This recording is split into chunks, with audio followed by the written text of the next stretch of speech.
right, everybody, welcome to the official Formula Drift podcast. And to kick it off, we've got to have, El Presidente. Like, I can't think of, anybody else that you have on for inaugural episode.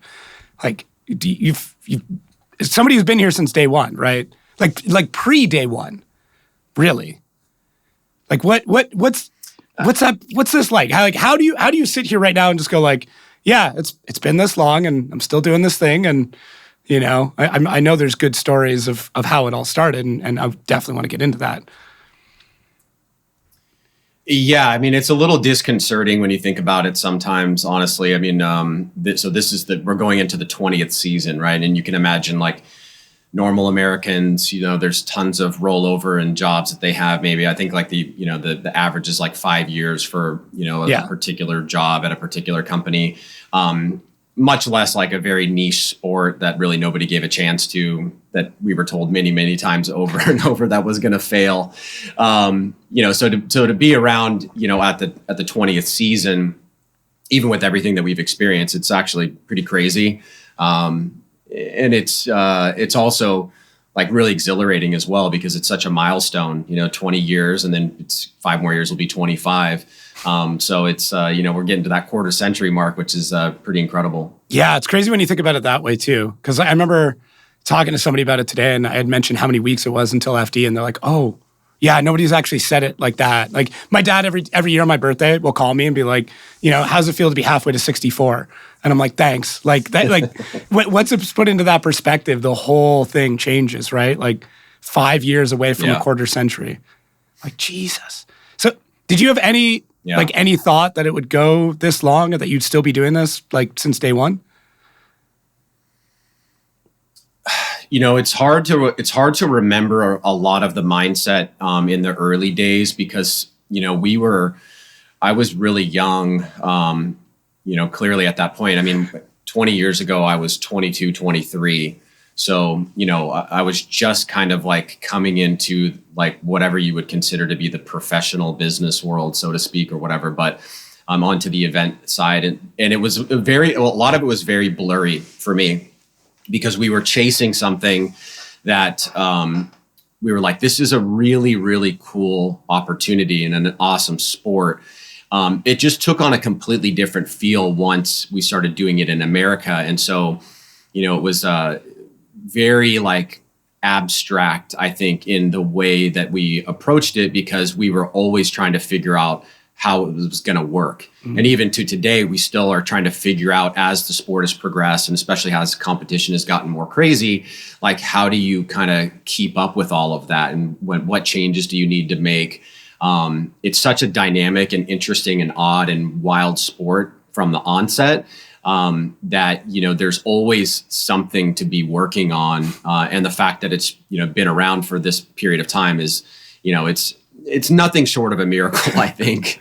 So because there's a lot of people that have come into this sport over the years, and it's grown in popularity like exponentially, especially I would say last 5 has been a really big surge. Yeah. So where did this begin? Like, where does this idea start? Like, how do you even go to, let's take this crazy niche sport from the other side of the world and then make, a professional version of it here in America? Yeah, there's certain parts of the story that the audience is probably not interested in, like how I got into the industry and things like that, or whatever. And maybe we can talk about that a little bit. But it all really started with Jim and I meeting. Okay. And Jim and I met at a company called Vision Entertainment that was running. Their most popular show was a nighttime car show called Hot Import Nights. Right. And that was like one of my first like real jobs that I had. I was working in the marketing department there, and the nighttime concept for car shows became super popular. I think at one point they were doing like 18 or 20 events a year, Jeez. in pretty significantly sized venues and auditoriums and things like that. And so I was there for that period of time. And they brought in Jim because Jim came from the drag racing side, and they wanted to they were looking at doing like a nighttime drag racing concept, but they didn't really know a lot about how that whole racing kind of world worked. And so they brought him in over from IDRC. So for people that have been around the industry for a while, people remember IDRC. And he was, Jim worked over there. And before that, he was, working at a number of different magazines in the industry and stuff like that. So he's a bit older than I am. So he'd been around for a while. And we just kind of clicked, being there. And, there were certain things that we bonded over in the automotive industry, particularly with motorsports. Both of us were like massive Formula One fans. We just really loved it. And this is at that time, this is the Bernie era. Right. So Formula One was very shrouded from like what you see it today with Drive to Survive and Housewives really loving all that. And it was something that we bonded over, it's the Schumacher era, blah, blah, blah, all that kind of stuff. And as like we kind of matured in that business and, things shifted over there, we stepped out and kind of started our own marketing agency, because what we were finding is that there were companies coming into the industry, the automotive industry, that were not doing it correctly. Mm-hmm. And what would happen is, and you wanted them to be in the industry, but they would come in, get a bad taste in their mouth, and then leave and never come back. And so we thought that there was a real opportunity there to like say, hey, let's bring you in, but let's do it authentically. And so we were able to like start the agency and have business pretty much right away. We were working with like eBay Motors and Mazda and JC Whitney, and I believe a couple other brands. Yeah, like helping them with their event activations and looking at partnerships and stuff like that. And then we'd also developed a relationship with a car show promoter out of Houston to run a 3 or 4 round series of car shows. And that was kind of like our business. And as that was going, like we're having a good time with it. We had a nice little office in Irvine. And, at the beginning we were working out of Jim's house. But we moved into an office and doing this whole thing. And then like we heard about D1. Okay. So how that kind of happened is, both him and I had known about drifting and D1 through basically the means that everybody else in the United States did, like through option video and magazines and DVDs and things like that. And we had heard through the grapevine that they were trying to do an event in the US. And they were looking basically what you would call like an RFP nowadays, right? Yeah. Like they wanted to work with somebody that could manage it for them. And so at this point we were like, well, let's throw our hats in the ring. And so, one of the most important things I learned about doing business, especially like with Japanese-based companies, is like face-to-face is really, really important. Okay. And he understood that. So, we charged up the Amex, boom, he flew over to Japan. Next thing you knew, we were promoting the very first D1 driver search in 2003. And then that turned into the D1 event in 2004. And off of the back of that, which is a whole other story within itself, that's how FD got launched. Okay. Huh. I mean, I've heard everything more or less like up until that. Like I hadn't heard all the hot import night stuff. Like I remember you like grazing over, or, at one point in time, you're like, I just, I did this stuff with Jim. And then next thing you know, it's like D1 GP and then Formula Drift. And then, then we're in Atlanta. And then it just kind of, next thing you know, we're kind of everywhere. So it just seems like this like quick story. But like, I think it's so important to get to that root of like, okay, something like this can literally come out of somewhere you would never expect. It wasn't like a big business pitch and he was an investor. It's like, no, it's just 2 people working in the industry who took a shot at something, right? Just like, because, well, yeah, like, I mean, that's a really good point. I think like one of the things that helped us, besides the kind of like event experience and stuff like that, Jim on the operational side, mine on the marketing side, is that when we started the agency, one of the things we were doing, one of our big programs that we had is we were working with Mazda to basically bring automotive enthusiasts to racetracks around the country during race weekends. And that was with a little event series called Mazda Extreme Street. And through that, we developed the Road Atlanta relationship. Okay. Through that, we developed a relationship with Laguna Seca. Through that, we learned how to deal with certain racetracks. So then when the D1 thing came around, it was very natural for us to be able to start talking to some of those people like Irwindale Speedway, like Sonoma, like Road Atlanta. And, I think in our very first year, we were going to Wall too at that point. Yeah.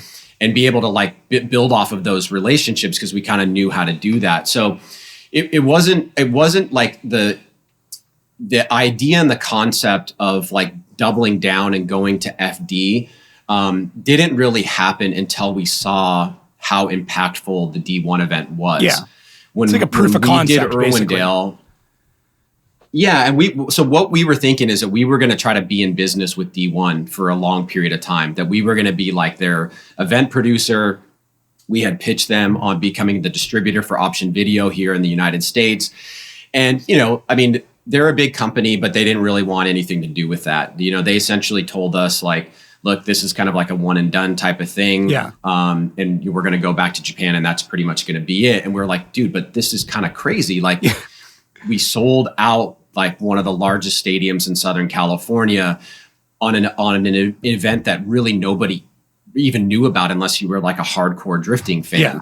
There's something here, right? And at that point, the Daijiro Yoshiharas, the Reese Millens, the Stanley Hubinets, the Ken Gushis were kind of like coming into the fold a little bit. And there was enough there to be like, hey guys, like maybe we could do something with this. And so when they, kind of respectfully said like, we're not going to do anything else, we respectfully went back to them and said, well, we're going to start our own thing then. And, there was a little bit of like, I don't want to say bad blood, but kind of there was for a couple of years after that. They weren't super happy with that, but we told them like, dude, there's an opportunity here. This market is legit. And the proof of concept at Irwindale was the way to justify that. When they basically turned us down and we lost the license to, promote their events and they stopped working with us because they weren't going to be doing any more of these things, then we launched FD. The ironic thing about that is once we launched FD, then they came back and started doing more events. Oh, that's funny. Well, I mean, it's one of those, if you didn't do it, somebody would have eventually, whether they would have come back to the market or another event promoter or even Hot Import Nights or something like that. One of the, juggernauts at that point in time would have went, oh, this is the next phase, right? Because I mean, if you're, 03, you'd still be like in the heart of import drag racing. Like that's still, that's still big, that's still huge, but like eventually that does start to fade away and people are hungry for something else. And I think that maybe that coincides with it as well, as like one started to come down. I mean, the obvious transition is like a Papadakis, who a lot of the newer fans may not realize was like the guy in import drag racing. Like that was it. Yeah. And then obviously he made that transition. So I'd be curious to like look at those two timelines and like see how much they overlap and like how much that aided in the growth of FD in the early days. I would probably say, well, I know for a fact that you talk about Steph, having Steph be involved in the sport and going through what he did in import drag racing massively informed what not to do with drifting in the United States. Because what was going on with import drag racing is at that time, so there was Battle of the Imports, there was IDRC, and there was NHRA Sport Compact Series. And they were all competing against each other, and they all had general domains and stuff like that. Yeah, different sectors. But if you went into and sometimes they overlapped and they competed with each other, and that was the nature of what it was. But the problem that developed out of that is that if you went to an NHR race, say at Englishtown or something like that, you didn't know whether or not Steph was going to be there because he might have already been committed to another race in another part of the country. Okay. And so the people that you were trying to brand and grow and be part of your series weren't necessarily going to be there because all of the resources had been split between three companies. So that was a massive, I think, benefit for us, even though we did have a lot of competition in the early days. I mean, we had a kind of an attack from the old Prime Media group that tried to start a series. We had a guy from Mandalay Entertainment, the big movie making company that had invested in a group that was trying to do something. We had D1. We had 3 or 4 different series try to pop up. But because of people like Steph and other people in the industry that were involved in drag racing, they kind of knew that was a bad idea, that you'll kill a sport by doing that. And so, it's better to work with a group that is going to try and, put your interests forward and try to grow that and see where it can go than to kind of like have it whittled down where you don't really have an alignment amongst all the interested parties, whether you're a sponsor or a driver, or somebody that's running a team or whatever. Yeah, I mean, competition, does good things in a lot of cases when it comes to business. But I mean, at a certain point when it becomes so aggregated, I even go back to like the wrestling days when that was like an issue. And then, Vince McMahon goes through and just buys everything and is like, never mind, I'm just going to own everything. Yeah. So, yeah, that's interesting. I didn't realize there was even competition. Like, obviously, D1 GP, but I did not realize that there was even competition in those early days. So, Yeah. There was, some of the series got off the ground a little bit. Nopi was around for a while. Right. They were doing something kind of different than what we were doing. It was more like style-based, wasn't it? It was more like demo kind of thing. It was more judged on like they had competitions. I'm pretty sure they had competition. This is a long time ago, so I'm my memory is not letter perfect here, but they definitely had competitions, and they at that time Nopi as a retailer was like the biggest thing in the industry. Like they had a lot of capital, a lot of backing and stuff like that. And then Prime Media, I'm not sure that they got their concept off the ground, but they were definitely out there selling it. And then D1 was having their one-offs, and some other events may have popped up here and there, but we were so lucky with the relationships with the venues that we had, that we were able to basically kind of lock in our presence at those venues and be able to have a commitment from them to be able to go back and do that year after year. And that makes a big difference because, venues, especially if you're a young sport, don't necessarily care about protecting your interests, right? Yeah. They don't necessarily need to put a radius clause, for example, in your event contract to protect you for another related event. But when you have a relationship, say with a Road Atlanta, that bought into this, like the people at Road Atlanta were tied to the people at Mazda. They saw what was going on. They were the ones that said, you guys need to come here. We will do all these things to like pave the course, to do the turnaround, the keyhole and all that kind of stuff. And we will make a commitment to the sport that this is something that we want to grow, because everybody saw the effect of the D1 event. Okay. And everybody wanted a piece of that. So that actually like helped us quite a bit, because had that not happened, had that plus the Mazda Extreme Street stuff and the track relationships hadn't happened, I think it would have been much more difficult to just cold call people and say, hey, we've got this crazy sport where you drive cars sideways and like, let us come rent your venue. Yeah. Yeah, that's a good point. I would have figured that like the moment, Attack of the Show was basically doing, coverage for FD, that was it. Like, I'm sure G4 Tech TV picking you guys up, you're like, oh, here we go. Like this is it. Like, I think that was at least my first introduction to it was through that channel. And then obviously like fell off a little bit and then kind of came back in. But like, I would think that FD's ability to kind of try and work within the times or try and stay ahead of the times, like even you guys jumping on like Justin TV, like that, I know it's probably a throwback for a lot of people, but like at the time that would have been very like ahead of the game, right? Like you're not, I'm sure you guys were trying to get on syndicated television and all the big sports channels and stuff like that, but it seemed like, hey, if that's not going to be the possibility, let's look at what we can do. Where is this young audience? Like, how do we get to them if we can't get to them on ESPN? Well, if you're under 30, it's important to remember that 2004, 2005, 2006, 2007, even parts of 2008, that's all basically like pre-internet explosion times. Yeah. We didn't even start live streaming until 2010, I believe. Okay.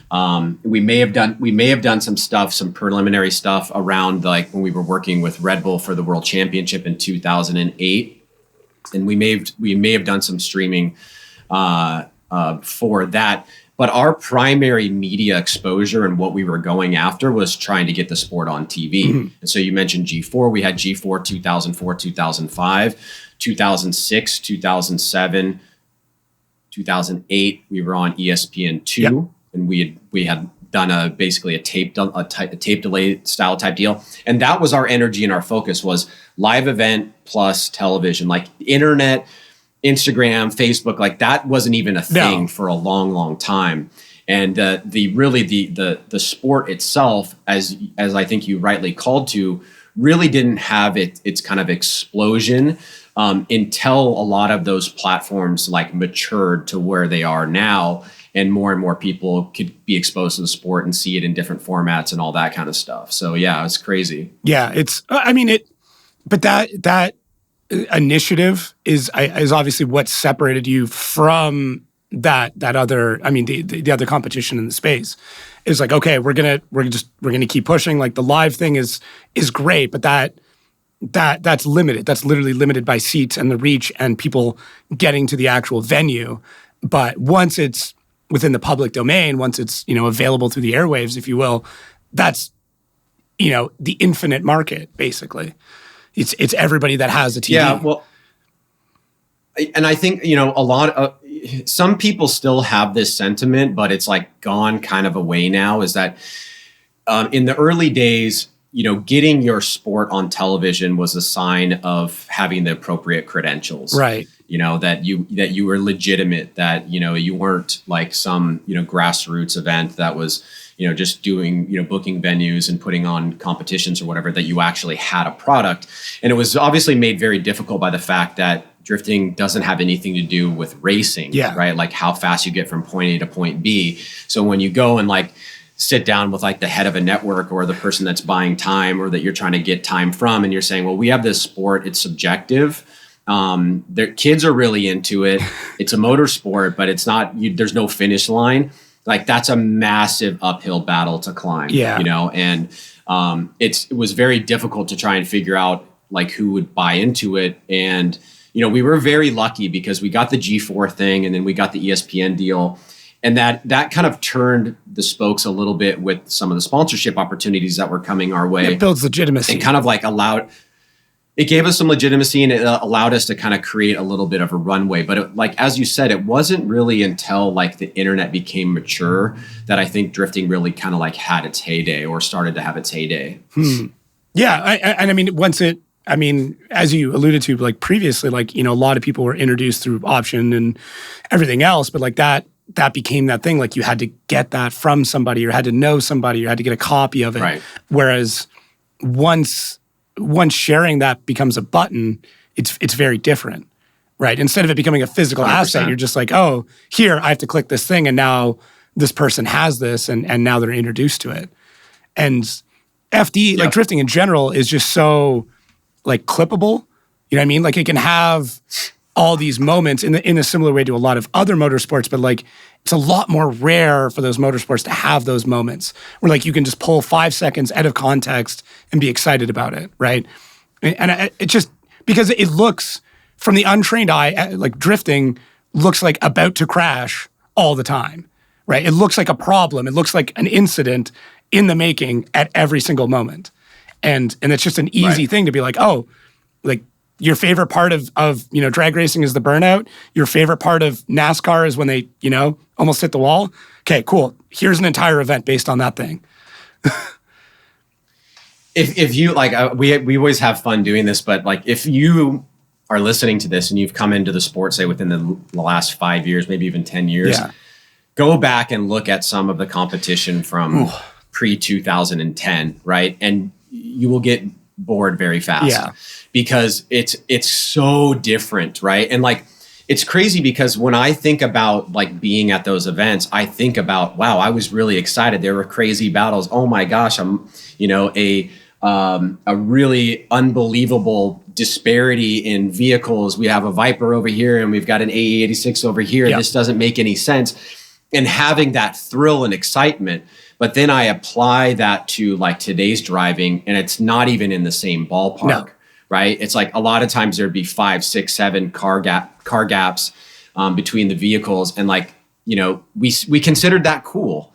And if anybody ever really got any close, it was like jumping out of your seat madness. Now it's like, if you're not within 6 inches, you're not jumping out of your seat going mad. It's so crazy how it's evolved. And, I like going back and looking at some of the old stuff because there's definitely a novelty feel to it, but you just see how different it was at that time. Is there like a go-to clip? Like, is there one battle or like one event like that you either find yourself going back to, or if you had to direct somebody who just got into the sport, be like, go type in this. For me, when I'm trying to explain to somebody like how exciting drifting is, I always send them to James Deane, Jonathan Castro in Orlando, which was arguably one of the greatest displays of chase and lead driving we've seen in drifting, in my opinion.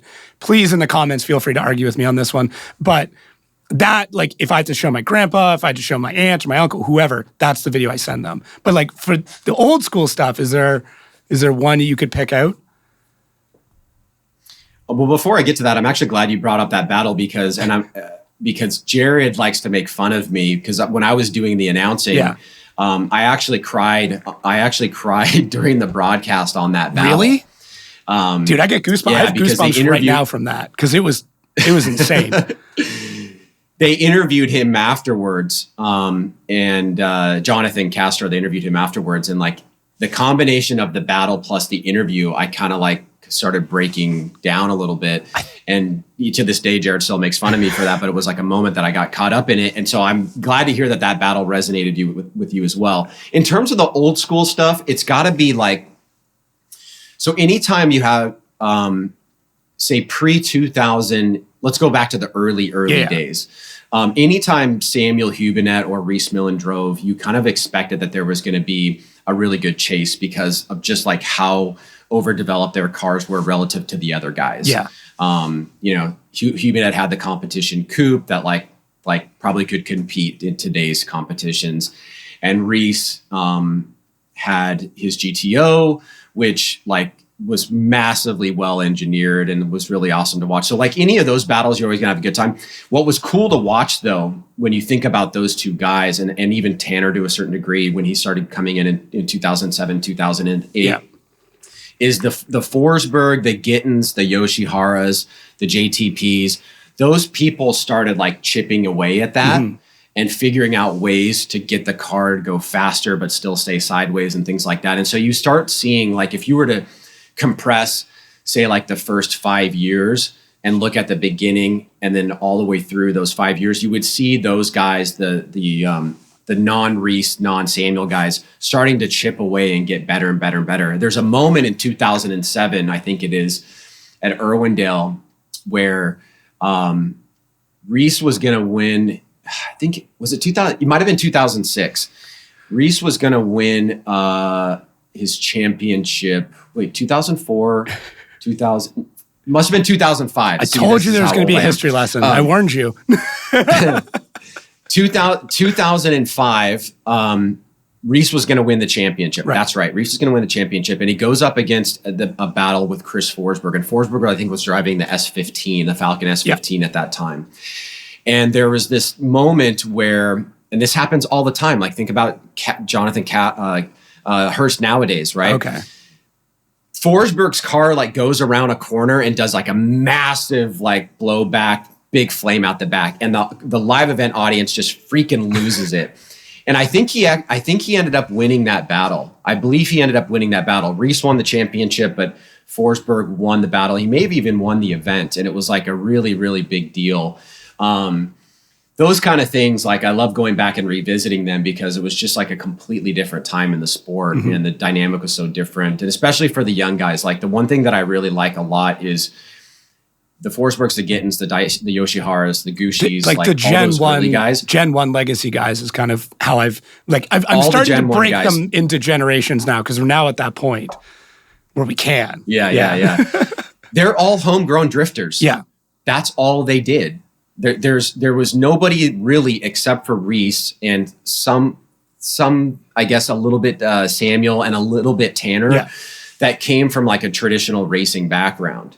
Or that even had really been in a car before. Like all those guys, like all the DA guys and the early Gen 1 guys, minus those guys, were all natural born drifters. That's how they started in the game doing that.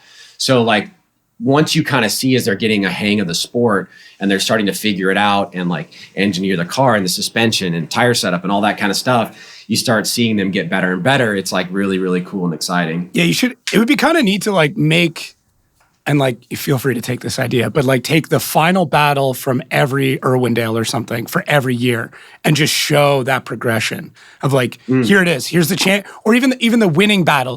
He writes it down. Like you could take the champion, whatever the championship winning battle is, right? When it's defined, like this is the person, this is the champion, day one, like year one, all the way through, and you could see how much that the sport has progressed, because it really is crazy how different it is. It's the same concept, but just how it's evolved. And even driver to driver, and I've talk about like, the disruptors coming in at certain times, like Tanner coming in as being a disruptor and just changing the way everybody had to perform. Obviously Daigo coming in, James Deane coming in, like those were all these big moments where Formula Drift and drifting as a whole just went, oh, we're in a new era. Like, we have to drive different. We have to have more horsepower. We have to chase better. We have to whatever. And it's like these kind of bookmarks of like, this is it. Like this day, James Deane walks in and now everybody's chase game has to change because he read the rules, understood the assignment, and went, oh no, I'm just going to door you the entire track. And that's just what you're going to have to deal with. It's actually really interesting that you bring that up, and because I like thinking about that too. For me, there are definitely like distinct eras in the sport, mostly promulgated by guys that were doing something that was so different that the sport had to adjust and evolve. The Daigo era is definitely one. That's huge. The Deane era is certainly another. You got the Reese Sam era, and you've got Tanner and his kind of era, and then you've got various iterations of that with, say, like Forsberg and Vaughn over the years, where of the independent guys that were like trying to work on developing factory backing, or that they were trying to run their own program, they were bringing different dynamic things. I mean, in the early days of ASD with Falcon, and then subsequently with Vaughn's team, like I actually have a memory in my mind of seeing Vaughn's car do something that didn't seem naturally correct. That's kind of typical for Vaughn, though. Every car he's ever run, being like, it's always had something. You're like, wait a minute, three-wheeler? And it's not like I'm not saying it in a negative way. This is a completely positive thing. Yeah. Like they were engineering the cars in such a way that it created this new kind of like dynamic within the sport itself. And it forced everybody to do something else to keep up with that, because they could get around a corner with more angle faster than the other guy, right? They could go fast in a straight line and still be able to create really high angle in the vehicle when they needed to, slow down when they need to, speed up when they need to, all the things that are like part of drifting.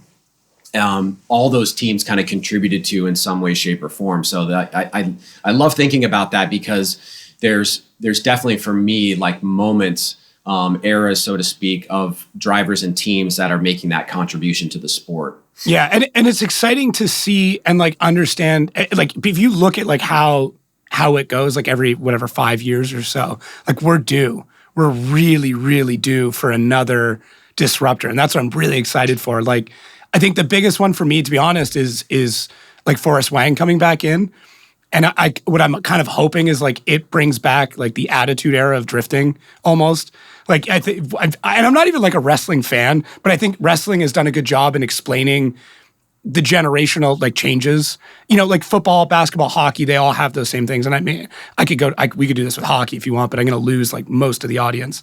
But that to me is like, I look at that and go, okay, Forrest leaves, comes back, and like I look at that going like, okay, is he going to now bring back in this style? Are we going to like see a change in judging where that becomes a thing again, where that angle or that crazy style becomes what we see in judging and becomes the thing that everybody needs to do?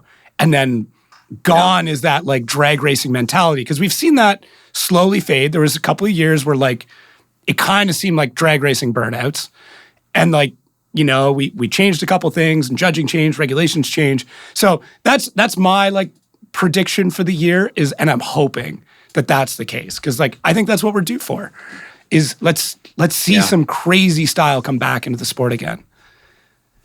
Well, I think going through a lot of those eras, what it does is it kind of tells you what you do and what you don't like. Yeah. And what the fans do and don't like, right? Like nobody really digs like a low angle, kind of drag race between both guys. And you almost, in a way, some of these things naturally happen and they evolve into the sport to where you have to experience it in order to figure out like what the next step is. And like the Deane era, for example, was everything that the Daigo era had, but it had the style, it had the speed, it had the proximity, it had all those elements, right?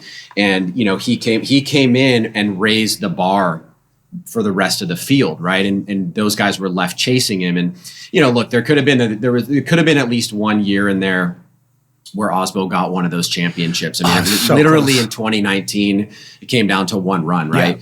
Yeah.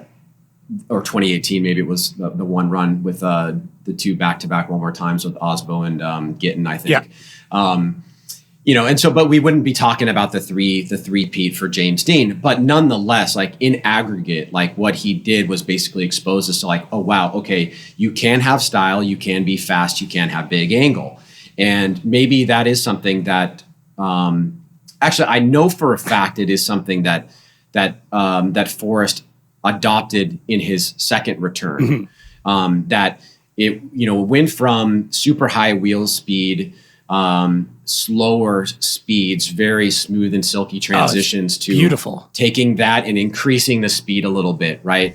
To kind of like, because he didn't want to lose in the chase run. Right. And he also didn't want people to wreck into him on the lead run. So, once he kind of adapted to that and started like putting down more grip, but then bringing his style to the table, I think it actually like helped his cause a lot more in terms of like, then he's going as quick as everybody else, but he's still bringing that dynamic style to the table. Yeah. Yeah. No, I mean, I think a lot of drivers, the ones that want to, I shouldn't even say want to, because they all want to continue in the sport, but the ones that continue in the sport, for whatever reason, it is that you have to adapt. You have to figure it out. That is what's so cool about, I mean, drifting in particular is like, you can have your own style within it, and it's very plain to see, but you still have to play within, the same rules and regulations as everybody else. Like, I think that's what's so different with it. If you want to get like super analytical, you can see it in F1. Like if you know what to watch for, you can see how different guys take different corners. Like how a Danny Rick is a late breaker, how Max Verstappen and the way that he takes corners later than other people. But it's so minute. But in FD, like you could have no idea what drifting is about, and look and be like, oh, this guy's really, really quick, and like, oh, this guy like really throws it sideways. It gets a lot of proximity. Like it's very, very plain to see, and you can do both and still do well. And that's what I like. Yeah. So I hope that continues, obviously. I think it will. Like, I'm always, at the end of every year, I always like take inventory about like trying to, objectively analyze how I feel about the way things went from like, not just a competition standpoint, but obviously, like as a business owner and stuff like that. And this was a really hard year. This past year was a really hard year to do this because of how much of a, I guess I can cuss, a shit show. I was going to say, it's your podcast. Irwindale was. Irwindale was just like so tough because of like the weather, the rain, and all that kind of stuff. And it was really difficult to do that. But if we strip that out and we look at all the other rounds, even some of the wet rounds like Orlando, I mean, there was just like some really, really, really incredible driving and some super memorable battles and things like that. And also some items of note that, from a judging perspective, you go back and want to look at. I mean, like we never really ever heard the general public talk about, say, like soccer flops in the way that they have over the past 3 or 4 years now, because we never really had a sport where there was a rubbing is racing style type mentality. I mean, we definitely had rubbing is racing type stuff happen. But the way that these cars are engineered now, sometimes it can be counterintuitive if a guy rubs up to your wheel and it takes the steering wheel out of your hand and you spin out. It doesn't look all that crazy and aggressive. But if you watch the action and the behavior of the guy in the car, it was massively violent. And then so you get these little things where somebody will tap somebody, spin out or whatever, and you start seeing all this talk about like, oh, this guy flopped, he's a flopper, this and that. Oh, don't worry. I never experienced that. I plan on bringing that up more. I never experienced that in the entire history of the sport. And we've had lots of occasions, where people get hit and spin out over the years and all that kind of stuff. But, it's definitely like one of those things that, you want to keep an eye on. Not that it's true that it could be happening, and you'll never be able to get into like the intention of a person while they're driving in their head to know like what they did. But whether or not it's like worth it to do it, right, is like what I'm interested in. It's like sometimes people get banged out of hell. Somebody's going to clip that. And they don't spin out or do anything, right? They just take it. Yeah. That's going to get clipped here. See, the drifting has a lot of these things.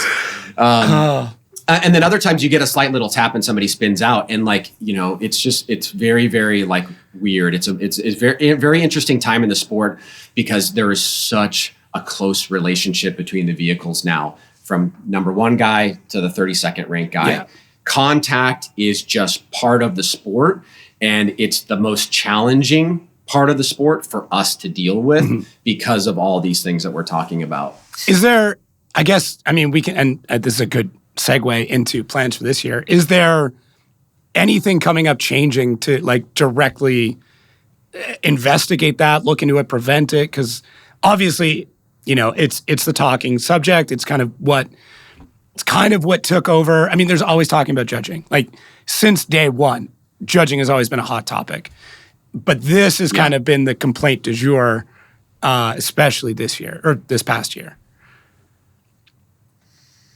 Yeah, so I mean, this year being the 20th season, but also just because it's a very unique time in the sport, is probably the year, it is the year that we are doing the most investment that we ever had in different aspects of the business, from like, a traditional investment perspective, like taking capital and putting it into programs for certain things. Like we're in part of that right now in the podcast.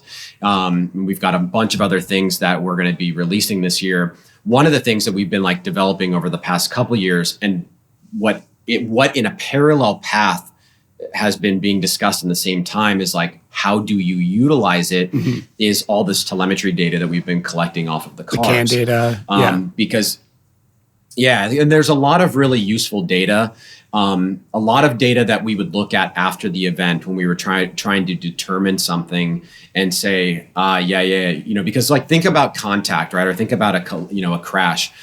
The natural question all the time is like, was that guy going too fast or was the other guy going too slow? Did he brake check or did he didn't? And in the realm of left foot braking is the norm. Yeah. It doesn't make it. It's the driving is so dynamic now, where left foot braking is the norm, that you can have your brake light on and still be moving at a normal pace. You actually have to look at the telemetry data of the car to know whether or not it was justified that lead driver slowed down, or if that was just a normal course of business. And so now, we've gotten it to a point where we can start transmitting that telemetry data. Our goal is to basically start using that in judging this year. It's progressed a lot faster it's progressed a lot faster than we thought. We have 4 or 5 major parameters that we're focusing on in the telemetry data that we would like to put into the broadcast, but that's also going to be put into a consumer-based application that will have many more parameters and in-car cameras for the drivers that are in the sport. So our idea is to outfit each of the drivers, not only in Pro, but also in Pro Spec, with a box that basically takes in all the telemetry data, that's piping out video camera feeds or feed to the cloud that will go into this consumer-based application. You can go and click on Jonathan Castro and look inside of his car. You can see his telemetry data. You can see the telemetry data that we want to put into that application. Yeah. But then for the broadcast itself, we have like 4 or 5 parameters that we want to focus on. We want to focus on throttle, our definition of decel, right, which is a visual decel that can be seen by the human eye. We want to bring in G-force because that's how we determine braking. Right. Because now that we have left foot braking itself is not really informative for us because they're always on the brakes, right? And they can off balance, or they can balance out the braking inputs with other inputs in the car. So looking at brake pressure, for example, is basically pointless. Because you could have 90 front, 10 rear. Yeah. Exactly. So we don't care about that. What we care about is what the physics of the car is doing, basically. And then the last one is like we have a redesign with all of those particular things that's going into the new decel light. Right. So the decel light last year was basically an on-off switch. Red light, bad. No light, good, kind of. This year, it's going to it'll be like a 4 light system. There'll be 2 bars that are going down each of the A-pillars, or like in the front window. Yeah. And if it's blue, it's telling you that it's working, because we had a few examples last year where things came unplugged or somebody wasn't sending data, and we don't want that, obviously. So blue basically means that it's working. Green on a scale will be like the acceleration pattern. Oh, right? So like as yellow. Okay. Yep. Interesting. And I'm doing it this way, but it's really this way. Yellow is going to be the slowing pattern. Okay. So the G-force pattern. So think of yellow and green as opposites. Right.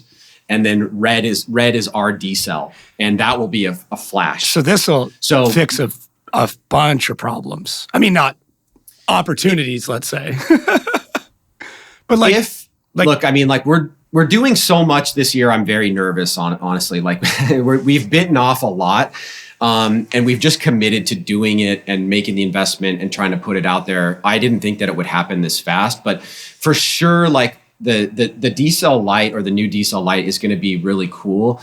But look, we have daytime events, right? So it's not always the most visible in daytime events. You need a super high caliber light to be able to see it in daytime events. And so that will fix some of this. Mm-hmm. But what's more important to me is us being able to utilize real-time telemetry data. So that the lights and the telemetry data would correspond. Do you think this will speed up the flow of the show or slow it down? Like, is this become, analysis, paralysis by analysis, or does this become like informed decision? I mean, I always am an advocate for speeding the show up. Right. I mean, there's lots of things. There's at least a couple things in our rule book this year that are going to, in principle, speed up the show. I got to read the rule book again. Yeah. So like run one contact is no longer going to be whoever was at fault gets 10 minutes or whatever. Oh. Run one contact is going to be if an incomplete did not happen, right? If the run didn't stop or whatever. So it's run one contact and incomplete doesn't happen. Both drivers just get a courtesy 5. Okay. And we're not even going to determine fault because the contact itself didn't result in an incomplete. So it's just going to be part of the regular judging apparatus. Okay. So just like make sure that there's nothing broken, there's no bent arms or anything. Like you made it through the course, the car's still driving, just take a look, come right back. Yeah. Got it. Because what ends up happening on those little tiny ones, right? The little ones where it's like, an incomplete didn't happen, the run didn't stop, but maybe like, an arm bent or something like that. The judges are like scrutinizing the replays and the runs to try to figure out fault.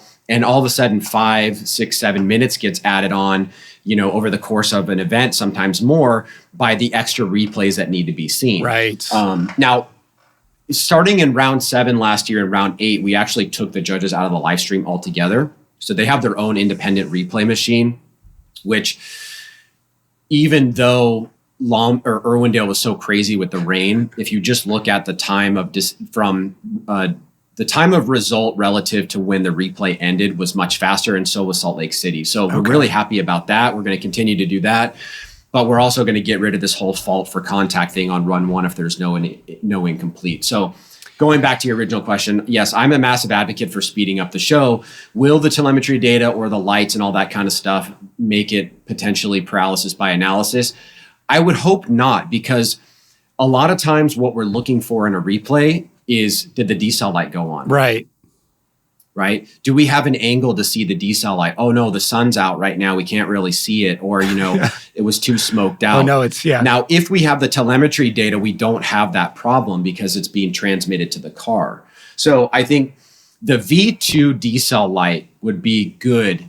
Would be a progress in the right direction to basically tell us more about what's going on with the physics of the car. It's not a perfect solution though, because there's just going to be times where it's going to make a difference. The sun's going to be setting, the light's going to be reflecting. It's going to be hard to see the lights. The lights are going to be smoked out, whatever, blah, blah, blah. Now you have to lean into the live telemetry data. So the live telemetry data is something that I really hope that we can utilize come round one. And we're already testing it, and we're very happy with the way that it's going.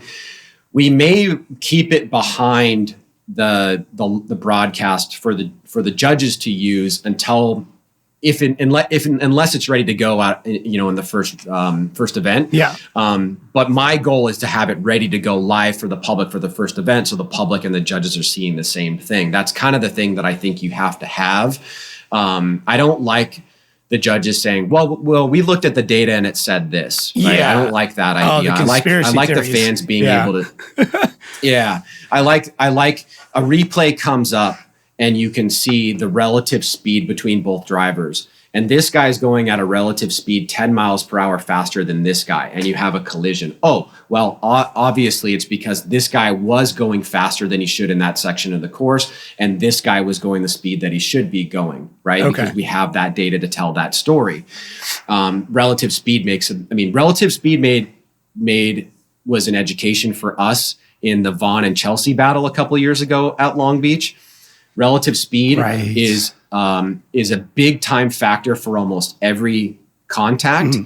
And then when you add in the decel light, you add in the G-forces of what a person's doing at any given moment, you're able to tell a more granular story. Mm-hmm. And the goal for us is to be able to have whatever that graphic package looks like, be intuitive enough so that a fan can watch it and be like, oh yeah, I get it. Red means bad, green means this, like you could jump into it for the first time, and the learning curve is going to be low, would be the ideal scenario. Yeah, because I think of a good example of this would have been St. Louis, Hurst, and Gucci, where if you look at it, Hurst hits, Gucci initiates, and Hurst hits him as the decel light turns on. It's frame by frame. It is that moment.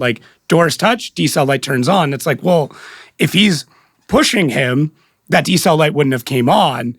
But it was that perfect moment where Hurst comes in and just and the dude is aggressive. So he's right on Ken's door. Something happens with Ken's car, possibly.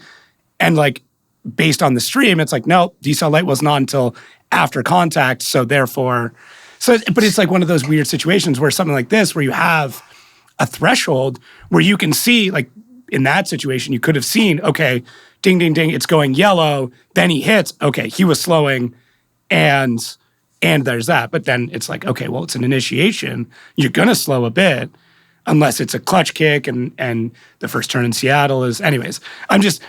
For me, as somebody who's just, uber nerd over the data around drifting, I'm kind of I don't know if this is going to make it easier or harder for me. I might be up later at night, going frame by frame on stuff, being okay, we have 2 bars of yellow, and this is what happened. So, well, let me just say something about that, because I kind of feel you a little bit. I have told my team, my internal team, but also the external team judges and stuff like that. Yeah. This particular thing many times over. Be careful what you ask for, because I just get it.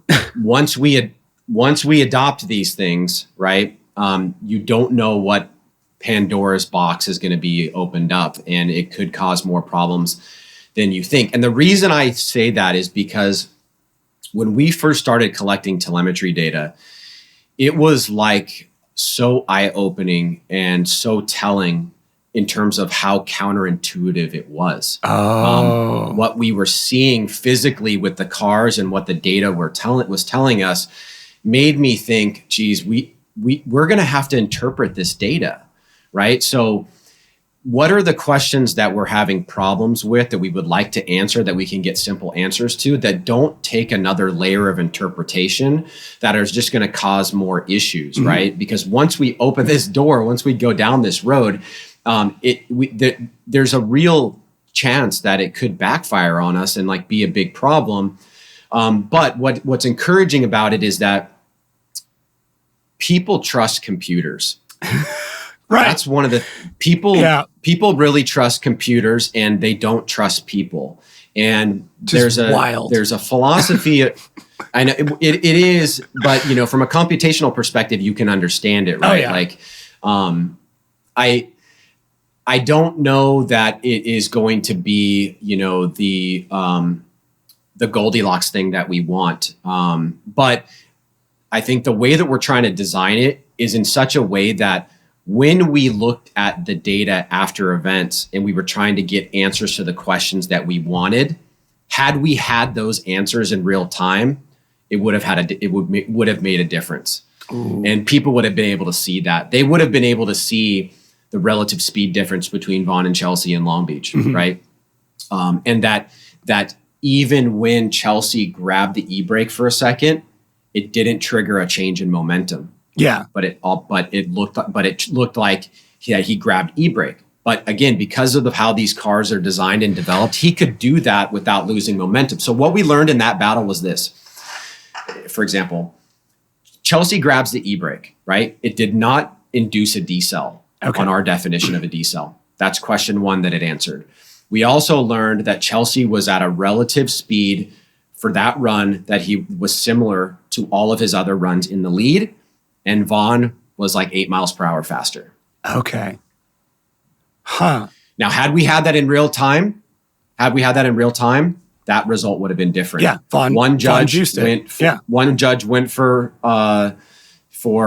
Chelsea, and the other two judges went for Vaughan, because intuitively you see e-brake contact, right?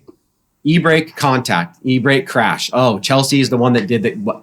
Okay, but now the data is telling us a different story. Well, that e-brake grab is it's still, like, if you think about the way that drifting on like a physical tire to pavement aspect works, we're actually boiling. You are driving on a liquid, right? Like that rubber is vaporizing. And if anything, a liquid and a gas, like you have, similar to how skating works, right? Like that's how ice skating works. That blade is melting the ice and creating a pocket of water, and you're floating on it.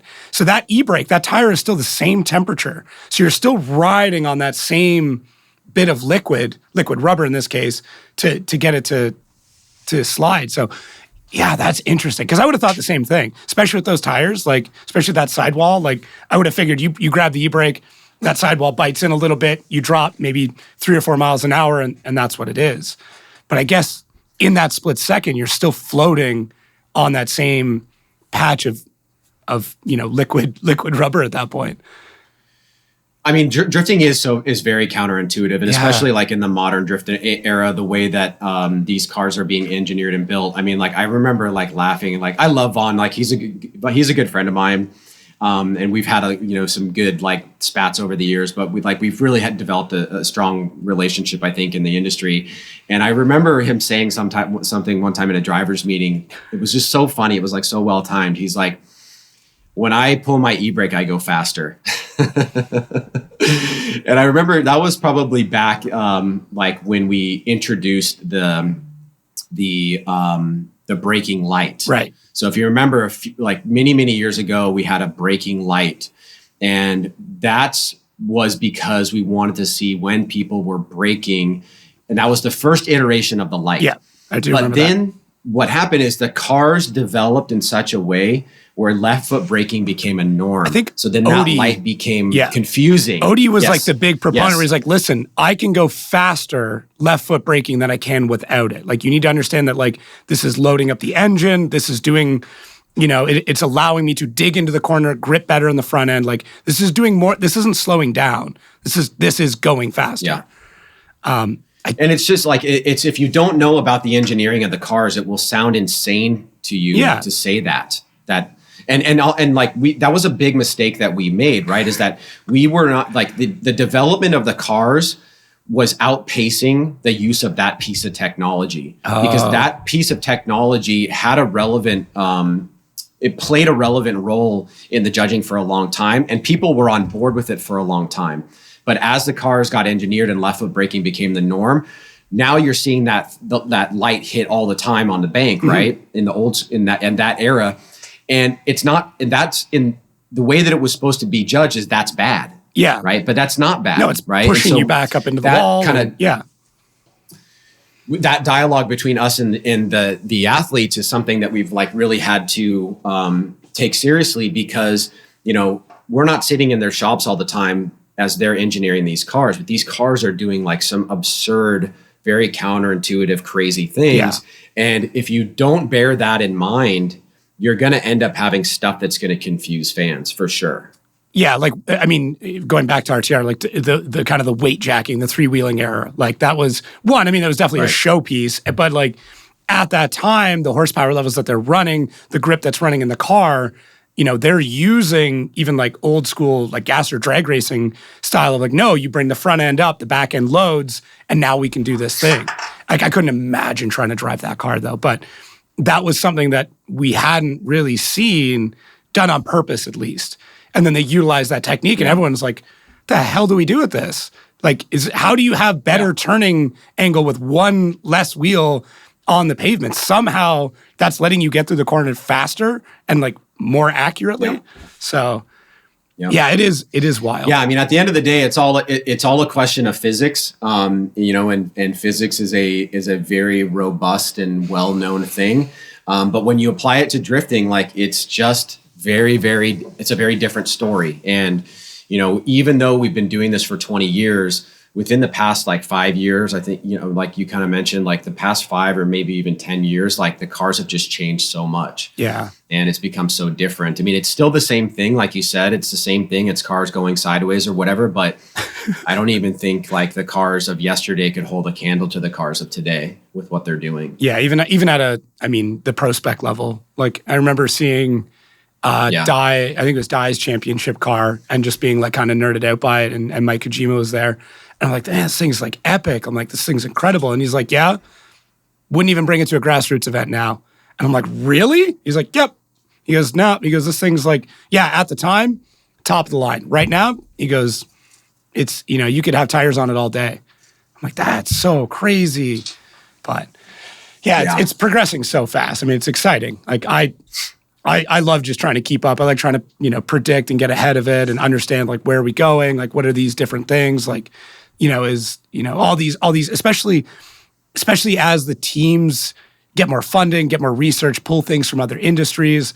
Like it just, aero stuff, trying to direct smoke. Like that was a thing for a while where guys are like, no, well, let's get the smoke in their face. Like we will do things to the car to do that. Or like, let's make the cars look different so that way, or crumple zones, so that way we can be in the wall deeper, but not affect the car. Like these are all these really strange things that affect judging and affect the interpretation of what's happening on the track, but allow us to progress and go, closer to the wall or closer to the driver, be more consistent. It's wild. Like you don't see that in other sports. Like you just don't. Like F1 you do, but it's so hard to understand, right? Like, yeah, here's the way I like to think about it, and why it's different than F1, for example. Like, you can know everything that's going on with the physics of the car through telemetry in F1, but at the end of the day, somebody's got to finish ahead of another person. Yeah, that's not the thing in drifting, right? And so there's a completely different application there. Knowing about what's going on in the physics of the cars and how the car is being manipulated is part of the story of what you're trying to tell in determining who wins the battle over the other guy. Ooh. Now, there are obviously some simple things like if a guy's got a big gap or whatever, right? But if a guy's got a big gap, but he's running super low angle and he got out of the first corner really fast because he was running that low angle, right? That's a story that you can tell now. Mm-hmm. But where it really makes the most difference is like fault for contact, who crashed into who was really driving the speed they should have been driving that area, who was going faster, when did this person decel at one point? Like all those questions that we were able to get the answer to after the fact, if we're able to get that stuff in real time, I think, going back to your original question, I think that it will actually speed up the show. At least I hope it will. Because we've decoupled the judges now from the live stream altogether. They have their own replay machine. And their goal is always to be able to make get their answer by the time that the last replay from the live stream has ended. And they're sitting there looking at their own screen. They have their monitors here like this. Mm-hmm. And, they've got a guy that's doing the controls for them. Sean Adriano, who's a drifter himself. Yep. He already knows like what they want to look at, right? Yeah. So like he's already sped that up. Now couple that with, we already know that we want to find out what happened with Hull and Denofa on Outside Zone 2 in Salt Lake City, right? So now let's pull up the corresponding data. Yeah. And that comes up in real time. And the judges has a question. I want to know if Hull decelled, or I want to know if Denofa ran into him with low angle. Mm-hmm. And my only resource to do that now is to watch the run. Right. Yeah. And try and judge and the relative speed. Yeah.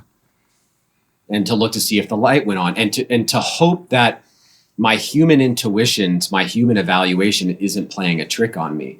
But I also know in the background that happens all the time, because the computer tells me it does when I look at this stuff after the fact. My computer tells me that after initiation in St. Louis, there's a relative speed drop off that's not triggering the decel light that we're not talking about. Mm-hmm. And it's happening to everybody across the board. And that makes a big difference if you're a guy in the chase position that knows that and takes that approach and initiates right next to the guy, knowing that he's going to have a 5% sloughing of speed. And you know that, right? But it's not enough to trigger the decel light. So here opens up a giant can of worms. Are we, I say we as in like I'm already like part of the team here. Is FD like, is that information going to be public to the drivers from practice? Like, will driver A be able to go download all of the telemetry data for the person they're about to go up against and be like, this is what he's been doing all day? And does that now open? Not all. Okay. Not all, because some of the telemetry data needs to be protected, because the teams obviously, not just telemetry data, but data coming off the cars needs to be protected. But the relevant physics that we would use, I think in principle could be. So part of the plan. Go ahead. I was going to say, does a spotter now become a data analyst? Like no longer Probably. The days with somebody with good eyes, it becomes, okay, I've mapped both of these on graphs, and this is what you're doing and what he's doing. So understand that at 2, he's going to e-brake, at this point, so you're going to have to do the same thing. Like, that's where I'm going with this. This could literally fundamentally change, like, spotting, driving, prep, like, everything, if they have that information before the battle.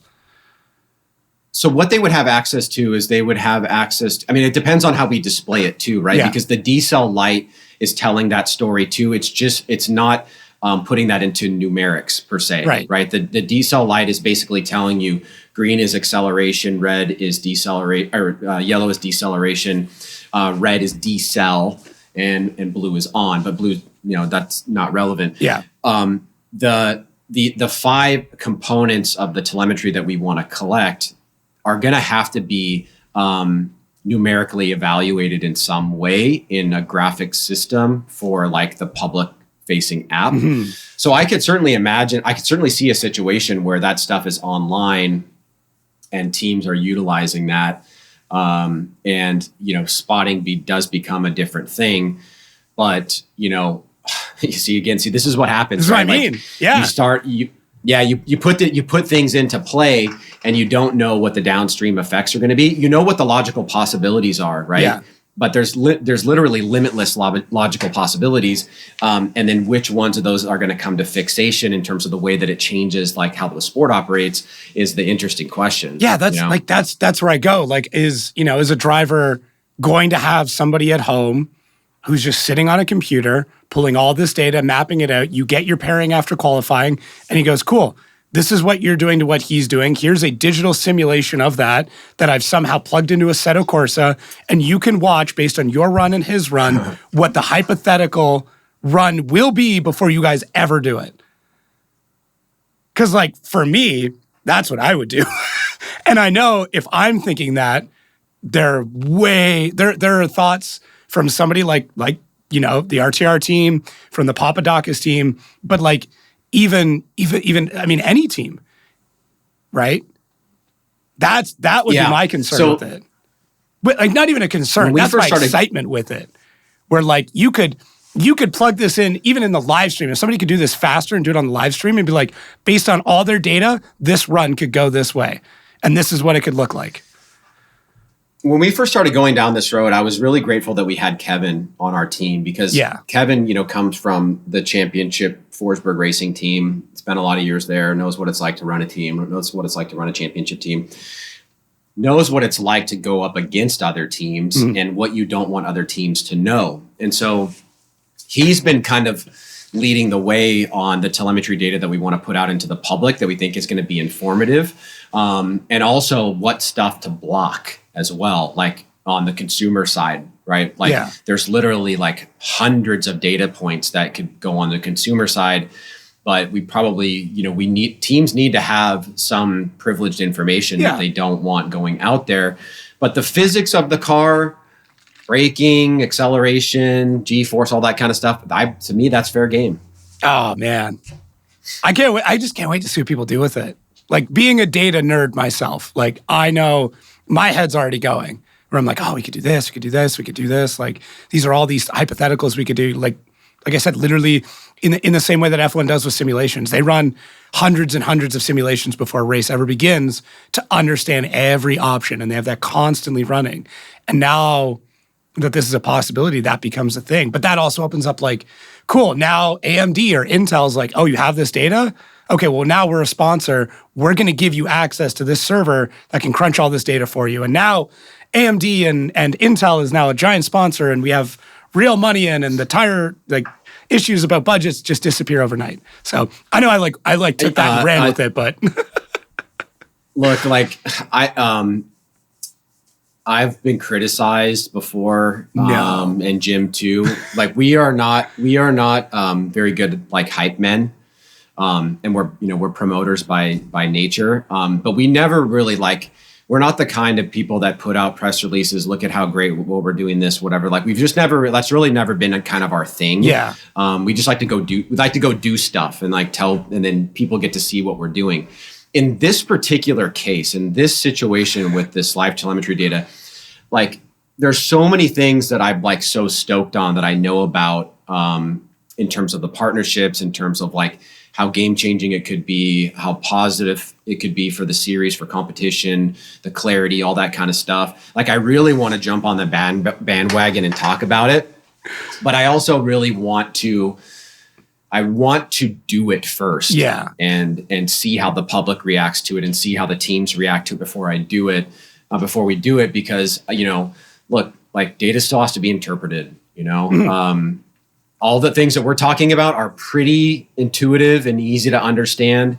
But I'm sure in the application, in the way that it's being utilized, all that kind of stuff, I'm 100% certain there's things that we're not seeing, that teams are going to utilize or teams are going to request that we implement into, the programming, because it's not just data going into the live stream. In fact, that's the second part of the component.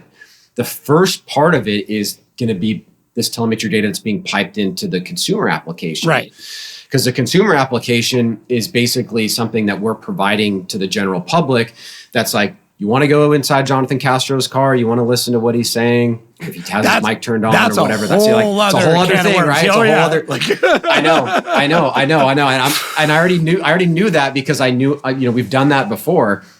That you could go do that, and then you could see the telemetry data. You could go and, you could scrub through his runs. You can get an inside perspective of what's going on in his car. Like, there's all these really cool consumer applications that we kind of borrowed from the F1 app on, that now the technology is there to be able to do it.